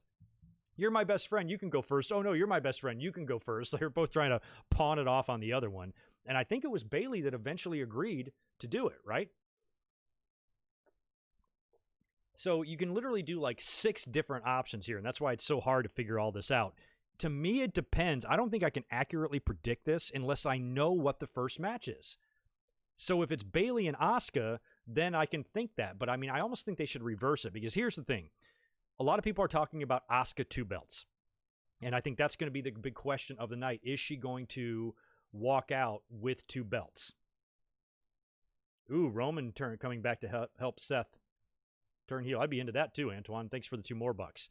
So what I think would be best, if you want to continue this idea of Asuka 2 belts, she has to win the first match. She has to win the first belt. So you can wonder if she's going to come out with 2 belts. If she loses the first one, then the Asuka 2 belts thing is dead before you even got to build it up. So part of me thinks that Asuka should win the first one for sure, and then the big question can be later on with the next one. And I'm also wondering if Sasha and Bayley, because I'm assuming they're heels, they're going to try to do this, if they're going to try to get these matches done one after the other. Like do one and then do the other one. So if they do them in order and Bayley takes on Asuka, then I think you can get away with a Bayley victory here, because she can retain and then immediately go into the Sasha match, but then Sasha loses to Asuka and Asuka regains the Raw Women's title. Because if Asuka is going to win either belt, I think it should be the Raw title. I know we're ahead of a draft. We got a draft coming up and Asuka could move to SmackDown. That's very possible, but I'd rather keep her on Raw. I think she's good on Raw. I like the potential feud down the road with Shayna Baszler, and I think she should just be on Raw. There's no real reason to move her to SmackDown, I don't think.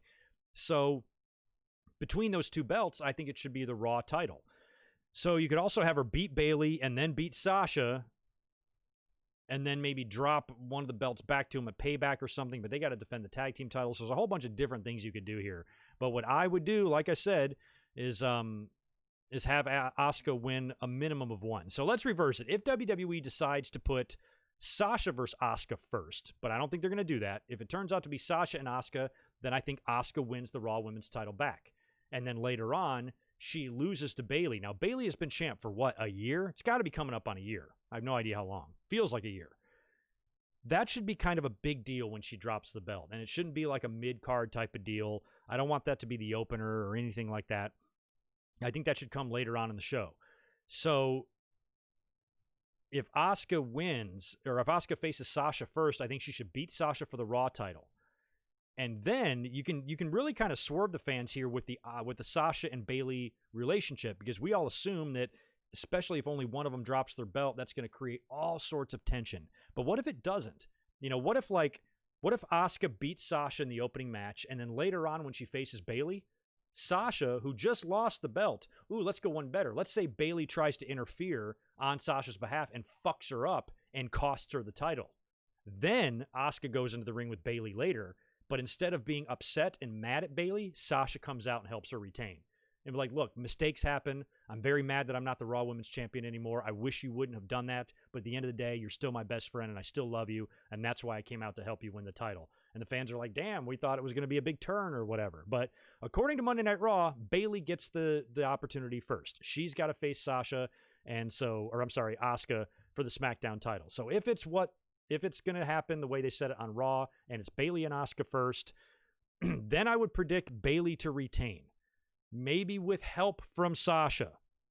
That would be cool. Sasha comes out, helps Bayley retain. Then later in the night, or right after the match, Sasha and Asuka have to face, and Bayley comes out to try to return the favor and fucks it up, allowing Asuka to win back the Raw Women's title. And then you've got Asuka back on Raw with the belt to feud with Shayna or whoever else. And you've got Bayley and Sasha now with their issue. Now there's some serious tension.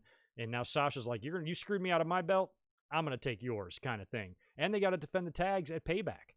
So I feel like there could be a lot of gold lost here in the next few days. I'm also wondering, and I have a feeling they might do this as well because they kind of teased it on Raw, because I don't think they've announced the opponents for Sasha and Bayley yet for Payback. What if it's Asuka and Shayna? Again, it might be.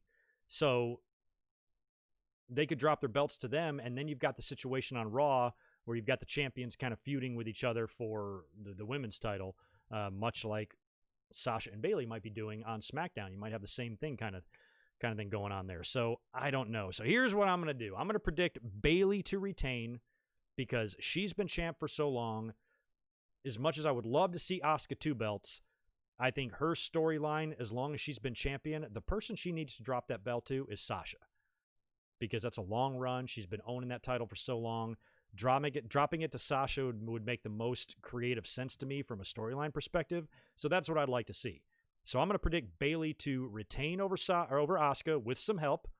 And then later on, Asuka facing Sasha for the Raw Women's title, and Asuka wins the belt back. You know these women are, one of them's going to fuck it up for the other one. Bayley's going to screw Sasha by accident or vice versa. So I think it should be like that. I think Sasha should help Bayley win the first match, and then Sasha should try to return the favor and screw it up.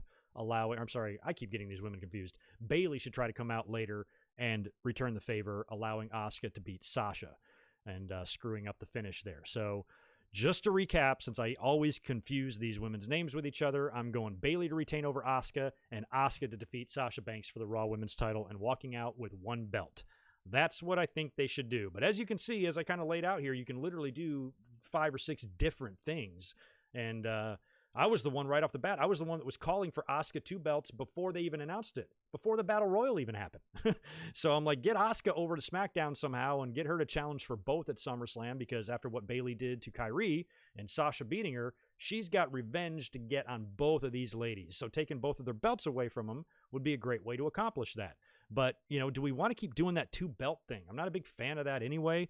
As much as I would love to see Asuka with all the gold, I don't really need to see Asuka with all the gold. She can just kick ass on Raw. That's all I need. So Bayley and Sasha have so much storyline between them. That should continue. And I think if there's one belt and there's some tension and there's 2 screw-ups at SummerSlam, and then they got to go into a title defense and try to be on the same page 6 days later, 7 days later at Payback, how are they going to be able to collectively get together and successfully defend the tags? And then if you do a loss there, especially if they face Sasha, I'm sorry, guys, especially if they face Shayna and Asuka, a team like that, and they get beat, and then all they're left with is one title, they're going to have all of that just jealousy, you're going to have all of that tension and that animosity, and then you can finally do the Sasha and Bayley feud or match or whatever. But the longer they drag that out, the better for me, because they're hysterical. Bayley had me cracking up. She's been the star of the last 6 months. As bad as everything has been with COVID and these pandemic-era shows and stuff, Bayley has really shined. She is absolutely hysterical. And Monday night, she had me in stitches when I think it was Asuka and Shayna are trying to fight them, and they're running out of the ring. And she's like, hold on, we're not ready. We got all this gold to take off. like she had to pause just to get all this gold that's just hanging off of her and her friend Sasha. So good stuff. I like Bayley. And you know what? I want to have her retain. I'd rather have her keep the belt than Sasha, because Sasha will be champ again. You know that. So that covers the women. Now we'll go on to the men. We got 2 big title matches here. We're going to start with Braun Strowman taking on Bray Wyatt, or The Fiend, for the Universal title. Here's another one that I feel like that we have the potential for WWE to live up to that tagline. You can see something here that you didn't see coming. We thought we might have seen some form of a double turn last week on SmackDown with Braun coming out with the bald head, and he's all mad at The Fiend. He doesn't give a shit about Alexa Bliss. He even picked her up and threw her, which is awful, and talked about how he wanted to eat The Fiend's ass, which is gross. At least put some syrup on it. So they could go in an interesting direction here with Strowman either becoming the big, bad, scary monster that can annihilate anybody, and he beats The Fiend. I don't want to see that, though. I don't like Strowman anymore. He pissed me off when he blocked me on Twitter. So I'm rooting for The Fiend here all the way, and I think a babyface Fiend would be weird, but also somewhat interesting, and you got to know that Alexa Bliss is going to play a role in this thing. Now, I mentioned on the podcast on Saturday that I think it would be hard to believe that little 110-pound Alexa is going to be able to cost this monster that tips over ambulances and, 18-wheelers, if she's going to be able to cost him the title. But it might have to be a distraction thing where she shows up on the screen. I can't see her coming in the ring and hitting him with a chair. He's not even going to feel that. So somehow Alexa is going to have to, I'm hoping she plays some mind games. I'm hoping it's like a video screen effect. They got that dome, all those LED boards all over the place, including over their heads. Maybe you see her appear there and maybe like a Sister Abigail type of getup. Well, where did we see that? The Funhouse match or something?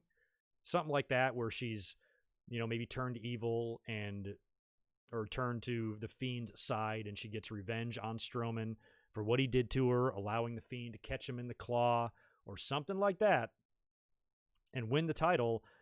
that's what I want to see. So I'm going to predict The Fiend to win the Universal title. I think he has to.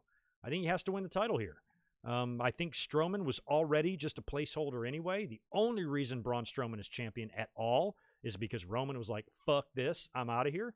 Otherwise, Roman would be champion right now. At least probably. Not Strowman. So since that's the case, he's held the belt. It's now SummerSlam. You win the belt at WrestleMania. Drop it at SummerSlam. That's a pretty sizable run. And I think maybe it can be a deal where Strowman has already changed. We've seen him on SmackDown. He was very evil, very demonic. And a loss here could only intensify that. You could almost keep him rolling as that killer. Maybe Strowman needs that. Because he's already been... No shutdown. Oh, wow. Uber just told me there's no shutdown. Have you guys been following that Uber and Lyft story here in California? Uber is telling me that they're not shutting down.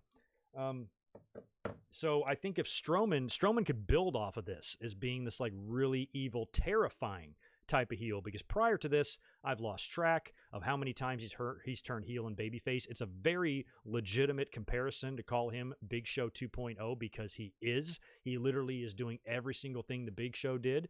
Feats of strength, heel one week, babyface the next. You can't keep track. I don't like that for him. Put him on a clear path. Give him a clear identity. And stop changing his personality as often as you change his underwear. It's stupid. So this new bald-headed, evil, killing machine Braun, I think I like a lot better than the Braun we've seen before, whether he's heel or face. So part of me worries that this new Braun attitude and this new demeanor can put down the Fiend, much like Goldberg did in Saudi Arabia. But I'd rather see the Fiend bounce back, win the title back, and maybe have Alexa Bliss by his side. Whatever happens here, give the Fiend the title. Again, like I've mentioned in almost every match here, Retribution could rear its ugly head here in any of these matches, and maybe they could even jump into this match. I don't know why Retribution would want to fuck with the Fiend. I wouldn't. But if they get involved here, there is the possibility that you could have one BS finish. I think it's possible we could see that in the Keith Lee and Karrion Kross match as well, that they just do a shit finish, break the ring or something like the Big Show and Brock did, or do something like Seth and The Fiend did at Hell in a Cell, even though that was terrible, or do something to where you just don't have an official decision. That could happen here, but I feel like it already happened in the Swamp match, because I still don't know who won that. I still don't know who won the Swamp match. I'm sure it's been official, but I still don't know. I don't know. So this, I think, needs a winner, and somebody needs to actually put down the other. So I'm really hoping that it's going to be Bray Wyatt. So that's who I'm picking. Bray the Fiend Wyatt. Rooting him on tomorrow. Which leaves us with what I think will be the main event, but there's no guarantee here. This match might not be the main event. Drew McIntyre defending the WWE title against Randy Orton. We're going to see a couple of title changes on this show. We're going to get a men's title switch and a women's title switch. I'm almost sure of it. So far I've predicted Asuka over Sasha and The Fiend over Strowman. I've got the tags retaining with the Profits, and I've got Apollo retaining his U.S. title.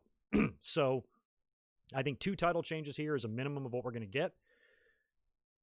And I think Randy Orton is going to fail in his attempt to win the WWE title. I'm going to put over Drew McIntyre here. I think McIntyre, based on the last couple of weeks on Raw, he's got some revenge to get on Orton. He's been a pretty evil heel, putting down Ric Flair and then Shawn Michaels in back-to-back weeks, not to mention what he's done to Christian and the Big Show and everybody else. And it seems like somebody finally needs to put a stop to him. And Drew McIntyre is your new big bad champion, who I feel terrible for, that has had to be champion through all this pandemic bullshit. But he's your guy right now. He is your Roman Reigns. And, you know, I look at Drew as somebody they should book like Roman. Pretend he's Roman for right now, because he's your new guy and he's your strong champion. So he needs to beat strong opponents. And he beat a real strong one at WrestleMania in Brock Lesnar. It would take a lot for Randy Orton to pull off some sort of a victory here. In my mind, as good as Randy Orton is, him and Bayley are my 2 favorite people. Him, Bayley, and Asuka are my 3 favorite people in the company right now, hands down. So I hate to want him to lose, but I think it's almost better for your championship. I think it's better for Drew if he can have a year where he said he put down Brock, he put down Randy Orton, he put down everybody in front of him, Bobby Lashley, who else has he beat? On his way on his run here, and then this will be another big, like notch in his belt. If Randy Orton were to beat Drew McIntyre, I can't see it happening clean. I can't see it happening with an RKO and a pin right in the middle of the ring. I don't want to say that would bury Drew McIntyre, but it certainly wouldn't help him after the year that he's had. So I think he's got to retain here. I think he claymores and pins Randy Orton clean. I think there's so many matches here, all the way back to Saturday on NXT, that have a potential for a screwy finish. And there's not many matches that I've even talked about here that I think will even have a clean, straight-up finish. You got to have one. So McIntyre beating Randy Orton would be the one I would do. Now, again, there's still that tagline, you'll never see it coming. So they could do a retribution thing here. They all jump in this match. Maybe it turns out that they're all there to protect Randy Orton. Maybe it's Randy Orton's faction. Maybe it's Drew McIntyre's faction. Maybe it's Roman Reigns' faction. A lot of talk about Roman Reigns lately, and that he could be coming back now that WWE has improved their protocols and things like that. They're in a bigger arena. He might be able to be lured back now to come back to work, and if he is, they're going to put him right, in the middle of everything. I don't think he'd be getting involved in this match because he's a SmackDown guy, so if he shows up, it might be in the Strowman and Bray Wyatt match. But if Roman turned out to be the leader of Retribution, that might be interesting. I'd love to see a new look Roman. When he comes back, no more riot gear, no more vest. Change him up a little bit. Maybe he doesn't have to be totally shirtless, I suppose, or maybe a tank top, or just wrestle in something that looks better, because I think we're all just tired of that. He's probably gotten himself in pretty good shape. We've seen some photos during his time off. And if I think he comes back a little bit more badass looking, a little bit more, quite frankly, like Drew McIntyre, because even before the pandemic hit, I used to compare the two. I'm like, to me, Drew looked more like Roman Reigns than Roman did, like what Vince wants. Vince wants a really big, strapping, muscular, good-looking dude, who can cut a promo. I thought Drew fit that mold so much better than Roman.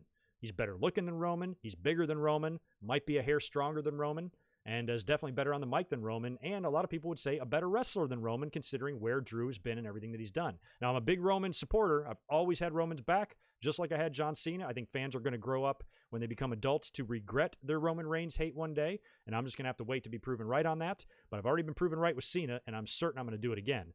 So I always have Roman's back. But I'm saying, in terms of just physically, I think Drew is the more impressive-looking wrestler. I mentioned last Monday night that I was surprised that he's taller than Titus O'Neil. That blew my mind when they were standing next to each other backstage. I knew Drew was tall.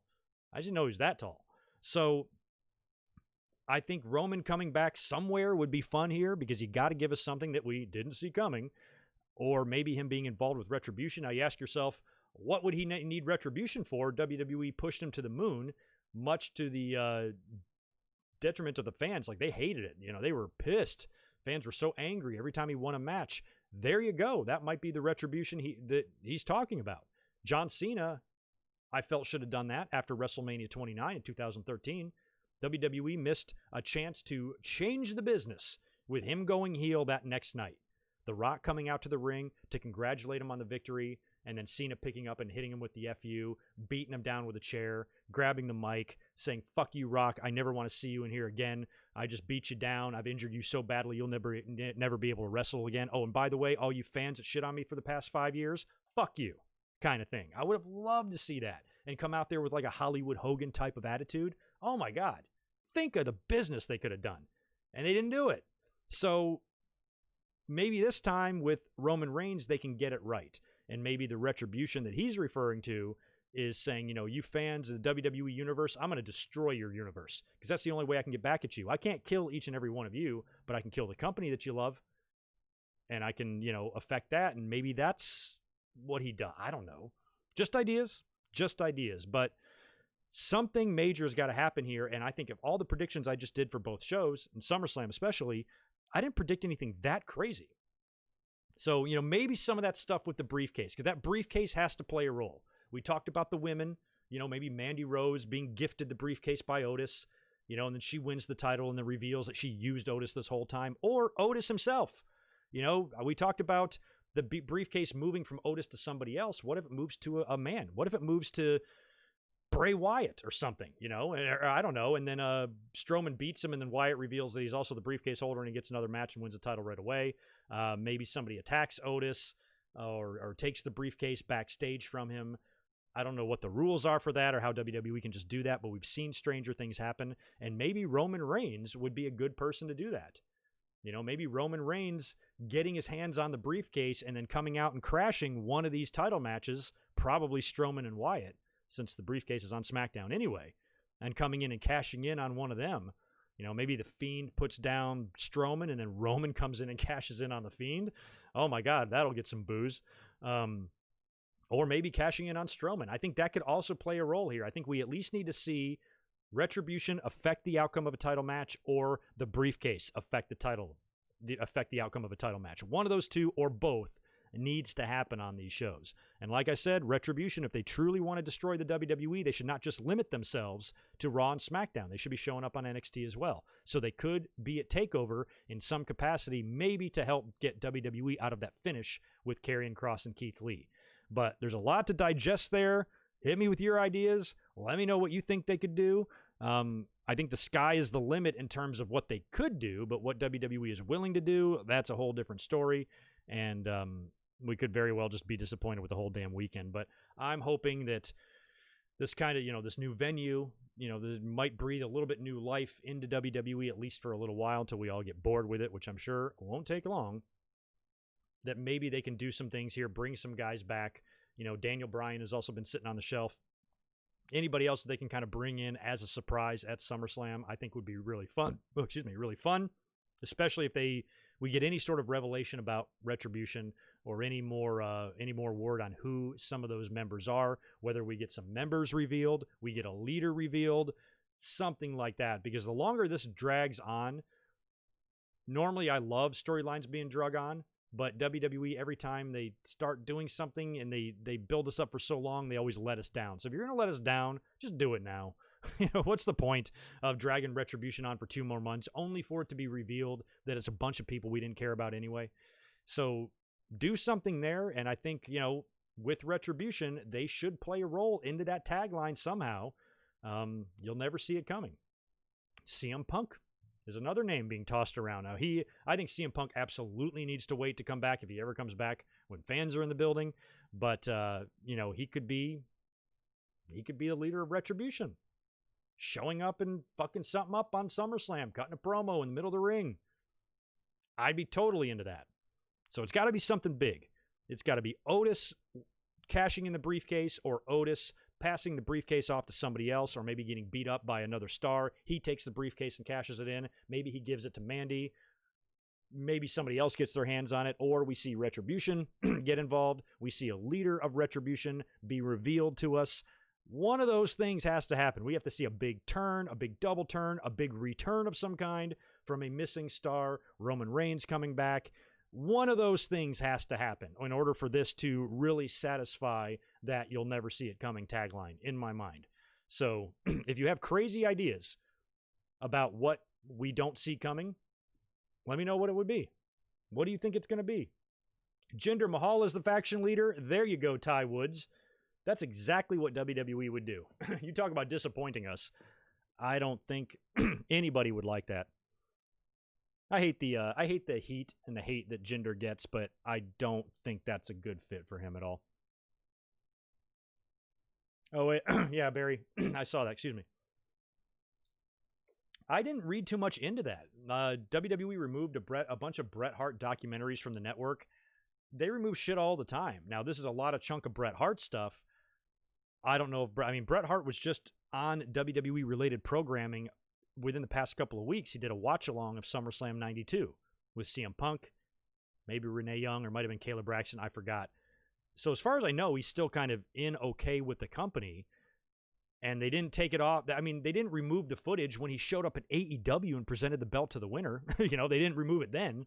So what would he really do to upset them? I think this has more to do with the ownership of the tape library. Bret, there's some parts of Stampede that he owns, some parts that he doesn't. There were other documentaries that they couldn't put on the network before because of this very issue, and maybe that's why they've pulled him. Bret Hart's been a stingy motherfucker with that. He worked hard. He really wanted his footage and rights to his footage. I don't ever think he really truly got that from WWE. So if they want something from him, he's going to make them pay through the nose, and I don't think they've ever been able to work out a deal. That's what I think's going on there. But I don't think it's a bigger story than that. I don't think it's not even one that I wrote down or thought it was worth talking about because I just don't see what Brett could have done to make WWE like punish him. I don't think Brett gives a fuck if his shit's on the network or not, to be honest. So I didn't really think it was newsworthy, to be honest. But a lot of people, I've seen it everywhere on social media.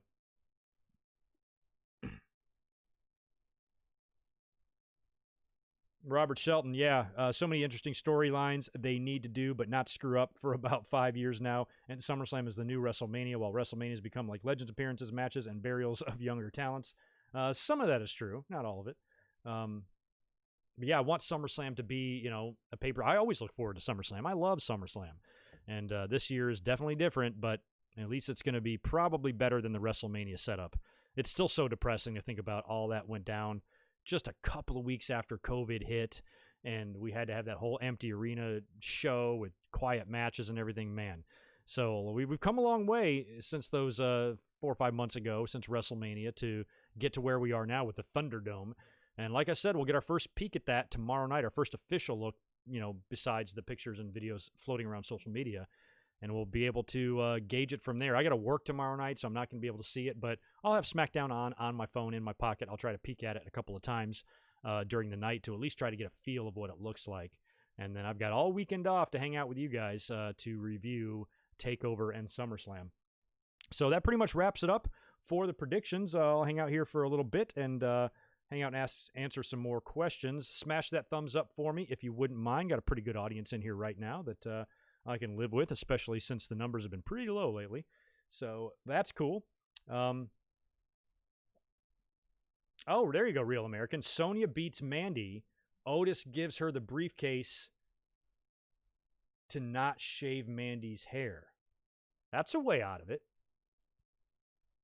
That's a way out of it.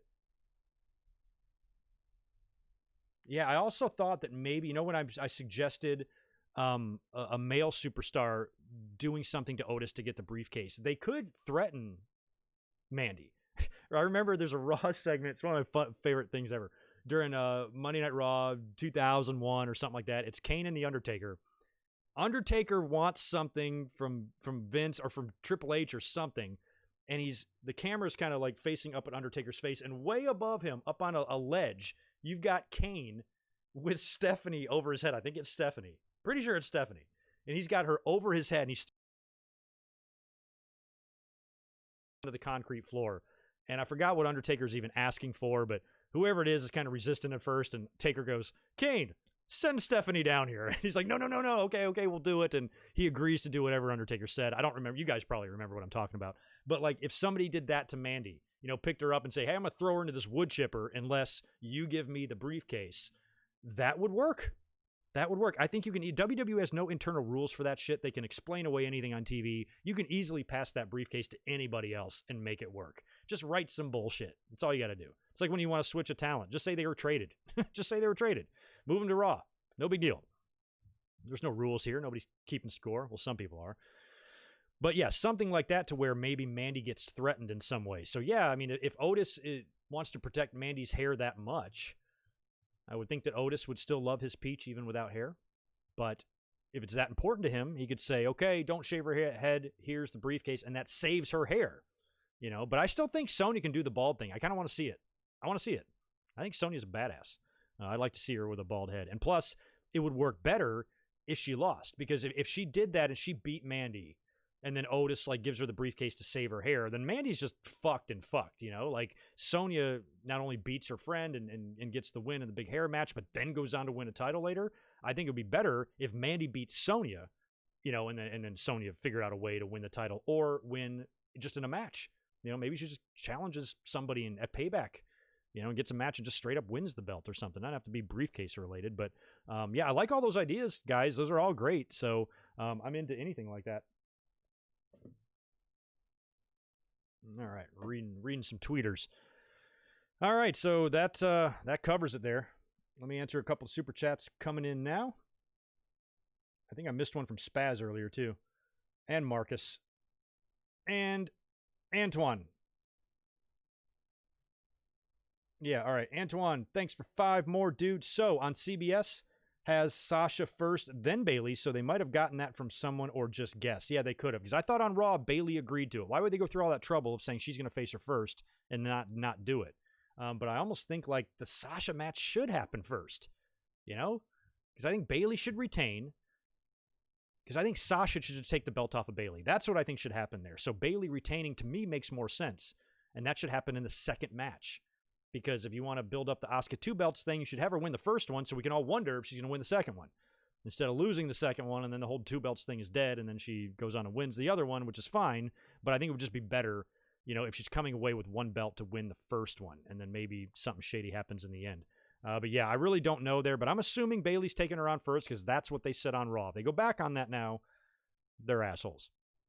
Who was next? Spaz, I think? No, Marcus. Thanks, dude. Good to see you. And thank you for the $5. At Payback, they should do a tag match. I mentioned this. They should do a tag match. Sasha, Bayley versus Asuka and Shayna for the tag belts. Then do a fatal 4-way with both belts on the line. I didn't think about the 4-way. Oh, hey, bud. Get out. I'm doing a live stream. We got to get down. Cat showing up. Cat appearance. I had talked about the tag team match before. I can totally see them doing that since they already did it on Monday Night Raw, tagging up Sasha. Why do I keep doing that? Shayna and Asuka. So that I can see, but then transitioning after that into a 4-way match for both belts, that would be interesting. That would certainly be interesting. I don't know if you need to do that, go that far with it, but you could. I guess it depends on the outcomes of the title matches before we decide if that is even needed, but I could see it.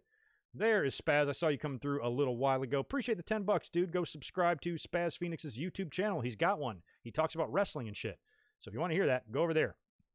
And he's plugging himself. That's awesome. Just finished my NXT Takeover 30 predictions with Jake DeMarco. Come by live right after SmackDown tomorrow night. I hope everyone's prepared for the Thunderdome. Greg, keep up the great work, man. I appreciate that, Spaz. How are I don't know if you're here for the whole thing. How are my predictions matching up to yours? Are we on the same page? Oh, no. Hey. So when I stream, I take my cat's litter box out of here so they don't get in there when I'm streaming because it makes noise when they're scratching and taking shits. And I move it outside, and I think one of my cats has to pee. There's nothing in there, buddy. I've got one of those it's like a canvas enclosure that goes over top of the litter box. It's got a little door they can walk in and kind of have their privacy. Helps with the smell a little bit, and you don't have a big box of shit laying in the middle of your room. And he's in there crawling around. I hope he doesn't shit on the mat. Please don't do that. Who was next? Antoine again. I don't think he is better looking, but Roman has definitely got at least 20 pounds of muscle now. He looks like best he's looked. Yeah, I saw that one picture. I mean, he should. I mean, if he's hanging out at home doing nothing, I hope he's hitting the gym. I'm sure he has a home gym right in there, his mansion somewhere. So, yeah, when guys like that have all that time off, they should be getting themselves into phenomenal shape. And that's why I really want to see maybe Roman come back with a better look or a different look, especially if he's a little bit more jacked now. And just maybe look a little bit more rugged, because Roman is also, I feel Roman I feel like Roman's more of like a prettier type boy, and then like Drew's more like handsome and rugged. Drew's got that like Rick Rude rugged handsomeness about him, where Roman Reigns looks more like The Rock kind of thing. So I would love to see Roman come back a little more badass, a little more facial hair, a little meaner, a little more jacked, and just rip people's heads off. That's what he should be doing. It's what he should have been doing right from the start. All right, that knocks out. Oh no, did not knock out the super chats. I got another one from Care Wesh. Thank you. I think this might be the first time I'm seeing your name in here. I appreciate the $5. Did you hear that AEW is letting fans into arenas starting August 27th? I should have talked about that. Yes, I did. Tickets go on sale August 21st. And Antoine, I see your $5 as well right above that. I think it was a match with Triple H at Mania. Okay. Yeah. Do I like curry? Diet water. Yeah, kind of. Kind of. I like it, but I don't love it.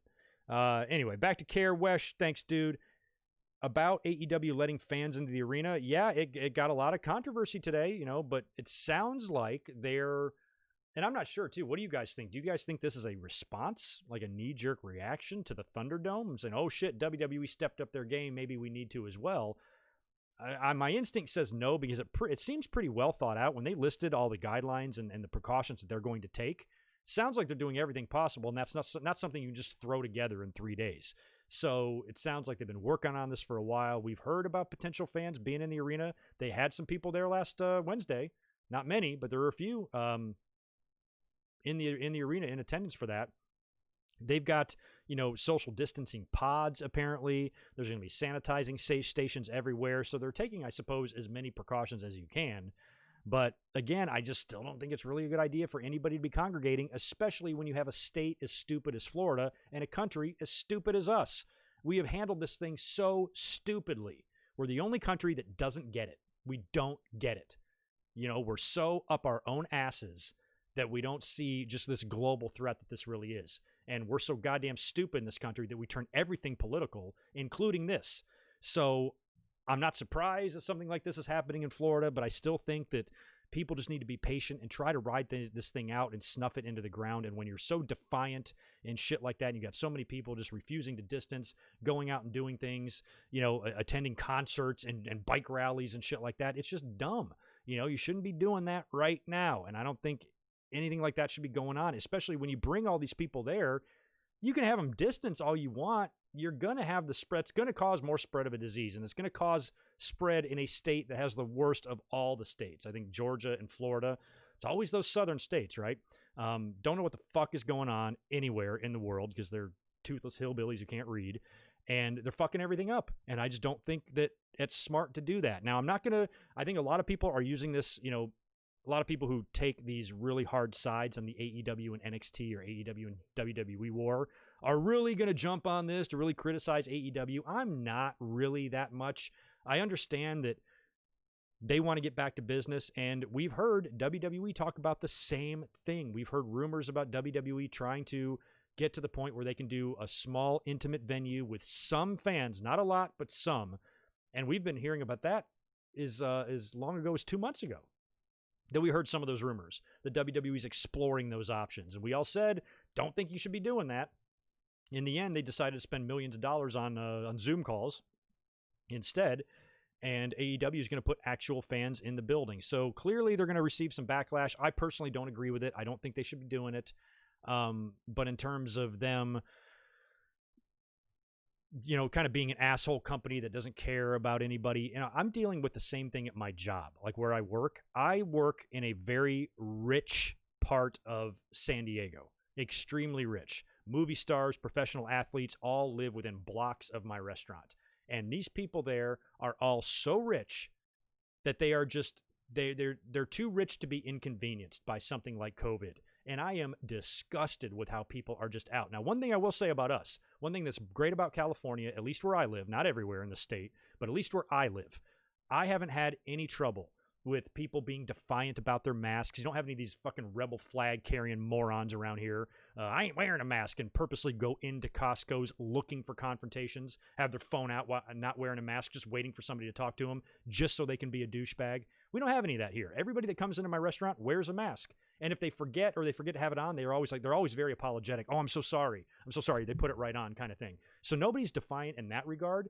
It's what bothers me the most is they're just doing the mask in order to not be a douchebag. But in terms of them really being careful about this disease, they're not. We are busy. Like, that's how lucky I am. I am so lucky to be where I am because my restaurant is 90% outdoors. So we're able to reopen. And we're pretty much busy. We have a little bit of social distancing going on. We have a lot less tables and full than we used to because we have to push people a little bit apart. But we're full every night. Every single night we're full. Servers are making money. It's a great place to work. But we are benefiting and profiting off of people not giving a shit about a very serious problem because they aren't. I mean, and it's crazy. Like I wash my hands and stuff at work, but my hands are still all over their plates and their food.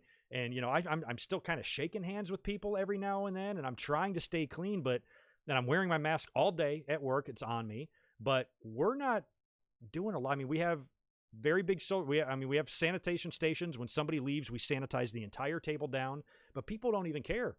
We've had people, we're on a waiting list and then a table gets up.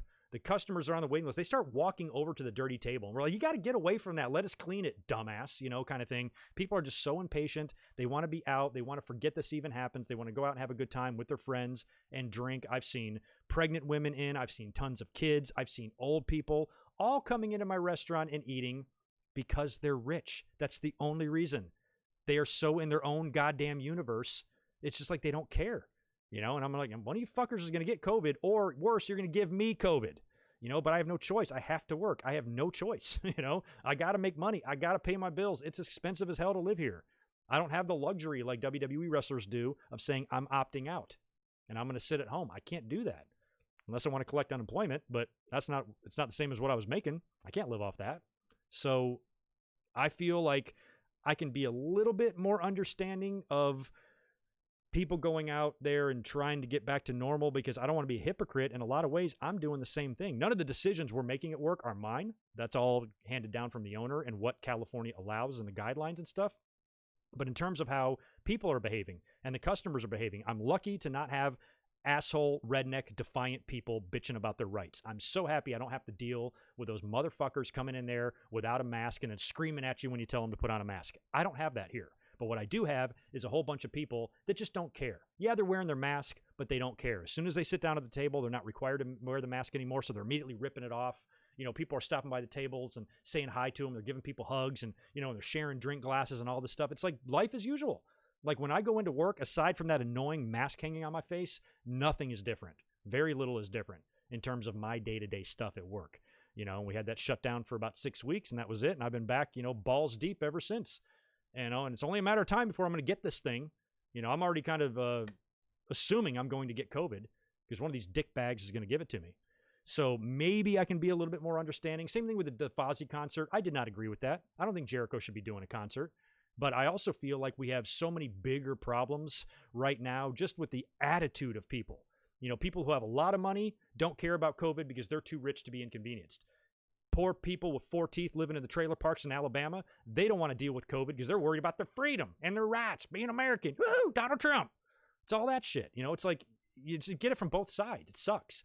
So I just think Americans in general are doing a really good job of showing the rest of the world why we are stupid. And it's just, we always do that. And I just wish, there's some countries that have just done so well with this and snuffed this fucking thing out. Everybody cooperates. Nobody's worried about anything. It's a minor inconvenience. I shouldn't have to be told to wear a mask. It's tyranny. Motherfucker, you got to wear a shirt to go in somewhere. What's the difference? Are you bitching about tyranny because you can't go into a store shirtless? No. It's like to cry and get that angry about a minor inconvenience is why we are the most selfish nation in this world. It's why I hate us. I hate America. Fuck America. But no, seriously, thank you to Deville and everybody else that defends our country. I'm forever grateful to you. And I have family members involved in all branches of the military. And I always appreciate that. But in terms of this country and what it represents and our attitude about things, I'm not a fan. Not a fan at all. So I kind of deal with that in my own job. And that's why I feel like I have a little bit different take on some of these things. Because, like I said with the Fozzy concert, that sucked. They shouldn't have been doing that. But our problems are so much deeper than that. And it sucks that we're lowering the bar and stuff. None of that stuff should be okay. But, to me, until we can get people understanding basic science, until we can get leaders that aren't trying to brush this under the rug or treat it as a hoax or fill dumb people's heads with dumb shit, until we can get beyond that, we can get everybody actually thinking like a smart person here. That's our number one goal, is get everybody understand what this is instead of making it such a divisive issue. It shouldn't be. We all want to live. We all want to stay alive. And the fact that that is becoming a political issue, not being alive and being alive, or not being dumb and being dumb, is now a partisan issue, is classic United States of America. Way to go, America. Keep embarrassing yourselves. You're great at it. It's what you do best. All right, where did I leave off? Let's do more super dupers. I got another one rolling in from Antoine. I'm in Florida. People go to the store and etc., then take them off in the stores looking to get an argument. Exactly. And what is the name of that dumb, shitty wrestler? Tyler Rex? He had a video up on his Instagram or something, and he was clearly going in looking for a confrontation. He had his camera on his big, fat, stupid face, and he's going in there with no mask on. He's like, I came in here trying to be a tough guy. I came in here with no mask. Nobody gave me any shit. I'm like, you knew exactly what you were doing. You wanted to get into an argument so you can post this dumb shit on some patriotic Facebook page and get a bunch of likes from the Earls and Billy Joe Raybobs of the world. And that's so stupid. Why do people go out actively looking for confrontations? And we do have a little bit of that here. I know some of the Costco's and the stores around here, I'm sure you get an asshole or two walking into the store refusing to put a mask on, but it's not as bad as the Oklahomas, as the Floridas, as the Alabamas, as the Texases, Louisianas, Mississippis, Georgias, all those dumb states, below the second half of the country there. That's where you see this stuff. It's all there. And yes, you have it spread out everywhere, but it's concentrated there. And I think that's just so silly for people to go out in a time where we should be coming together. Imagine if 9/11 happened today. That was a time where I really felt like, even before the Iraq War started, obviously, but even the Democrats and the liberals all rallied behind Bush. He was the one that had to speak to us after all this. And a lot of people had problems with what he did right off the bat and sitting in the classroom for a bunch of minutes before it happened, but can't blame him for that. And the shit's hitting the fan, man. You gotta process this. He didn't know what the hell was going on. I felt like the country really rallied around each other and became one, at least for a little while, until we went off and branched off into the war and then became all decisive again. I feel like if something like that happened today, it would be immediately decisive right from the word go. Instead of all of us coming together and say, hey, we need to get together and understand and battle this threat together. When we're battling with ourselves, the COVID's going to take us all out. And we're proving that. We're proving that every day with these dumb fucking people in this country. These selfish assholes with misguided intentions, misguided anger. They have no clue what their rights even are. They just get really uppity about wanting to bitch about a right. Now they found something new. Well, I have to put a mask on. That's bullshit. Might as well just throw me in a jail and lock me to the fucking wall. No, it's a mask, you pussy. You can't breathe? Guess what? You're a pussy. If you can't breathe through your mask, you are a pussy. And everybody that claims they can't breathe through the mask, try to be all tough guys and try to be all American. You're not. You're a big, fat American pussy. That's what you are. So wear your masks, people. It's absolutely stupid not to. Bill Mack, wrestling has always hit that. We're not talking about wrestling. We're talking about wearing masks and shit. But that's the way it is. Well, I'm not talking about. I'm talking about not being in politics. I'm saying I'm mad that that wearing masks and shit like that is crossed over into political shit. So don't bitch at me. Not my fault. I didn't do it. And besides, Bill Mack, wearing a mask should not be political. That's my whole point of this. That wearing a mask and not being a fucking dumbass should not be political at all. We shouldn't be talking about it, but we are, because America. So no, that's not political. That's me being mad that it's political. Get it right, Bill Mack. And besides, it's my stream. I'll talk about whatever the fuck I want to on the stream. You can click off if you don't like it. Yeah, and that's the one thing about, going into stores and stuff. It's just, just be respectful and everything. I feel weird. I go to the grocery store all the time, and I'm passing close by people. And sometimes, when I walk past somebody, in a grocery store aisle, I almost I hold my breath. When I pass them, and then as I pass them, I blow out, to blow their shit away from me, kind of thing. I don't want to walk past somebody and take a big deep breath in, because I feel like I'm just breathing in their COVID, so it freaks me out too. But it's it's only a matter of time. We're all around people. No matter where you live, you're probably going back to some semblance of a normal life at least, getting out a little bit more. That first month, I think we were all confined to our homes for the most part. But now it's a grocery store trip is pretty much an everyday occurrence for me. Going around, running errands and just being in contact with people, and especially at work where even though we have tables distanced, we're a small, tight place and we have close corners. I'm shoulder to shoulder and arm to arm with all the employees, and customers as well. And it's only a matter of time.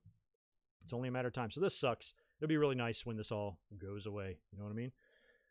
I think that's going to about do it. We've been streaming now for 2 hours, so I'll go ahead and bounce on out of here.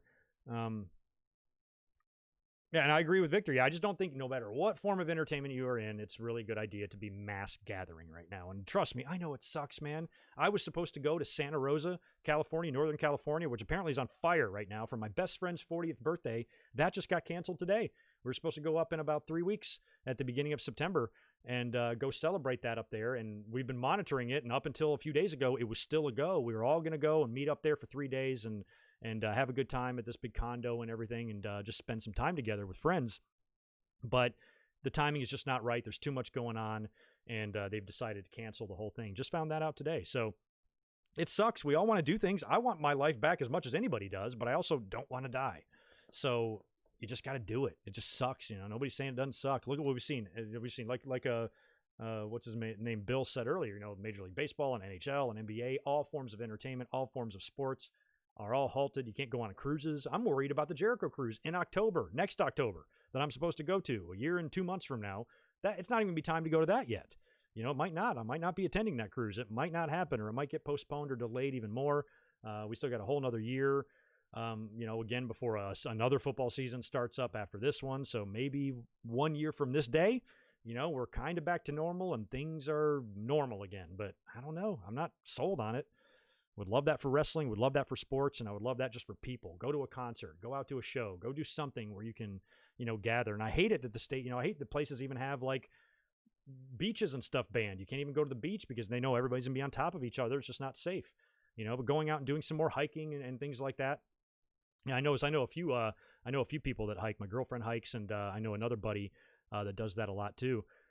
And they see, they tend to see a lot more people now, like out on the trails, because people are just desperate to get out of the house and they're just desperate to be out somewhere. So they've kind of taken that up, and now their peaceful little hikes they're used to doing are now filled with people because people are just looking for anywhere to go. So we get ants in our pants. I know that. And we want to move around. We want to do things. And I totally understand that.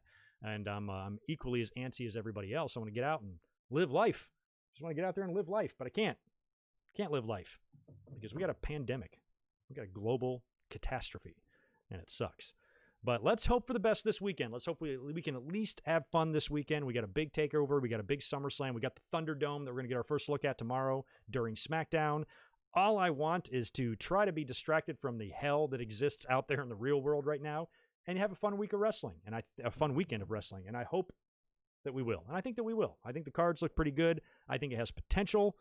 And we could very well come up here on Saturday and Sunday with very, very happy reviews. So let's hope that's the case. Yeah, Ty Woods, I guess I was cutting a promo. That mask shit just pisses me off. Sorry, man. All right, Mr. E. Victor, take care. Good night, Robert. Good night, Zane. I'm going to head out of here as well. And I will catch you guys when? Saturday night, immediately following TakeOver. So we don't know when the show is going to end yet. I'll kind of I'll ballpark that, and I will schedule the stream for like 2.5 hours after it starts, which for me here is going to be, I don't even know, probably 5 p.m. So I'll probably do it for like 7:30 p.m., 10:30 p.m. on the East Coast is likely what I'll do for the stream time. But just keep a lookout. I'll have the link posted probably tonight or tomorrow on the channel there. So save it, click the bell on it, give it a like, and put it in your pocket, save it for later. It'll be a fun time. So thank you guys for hanging out with me tonight. I was happy with the audience. Thought we had a good time predicting these matches. If you're listening to this or watching this after the fact, hit me with your predictions down below in the comments. Give me every match. What do you think is going to happen? What am I right and wrong about? What kind of crazy swerves do you think? Do I have anything right with the briefcase, with Retribution, with Roman Reigns, with CM Punk, with anything like that going on? Do you think I'm onto anything there, or am I going to embarrass myself this weekend with my predictions? Let me know. Guys, have a great rest of your night. Enjoy SmackDown tomorrow. Send me updates on the Twitter. I would appreciate it, and I'll catch you Saturday night immediately following TakeOver. Y'all be good.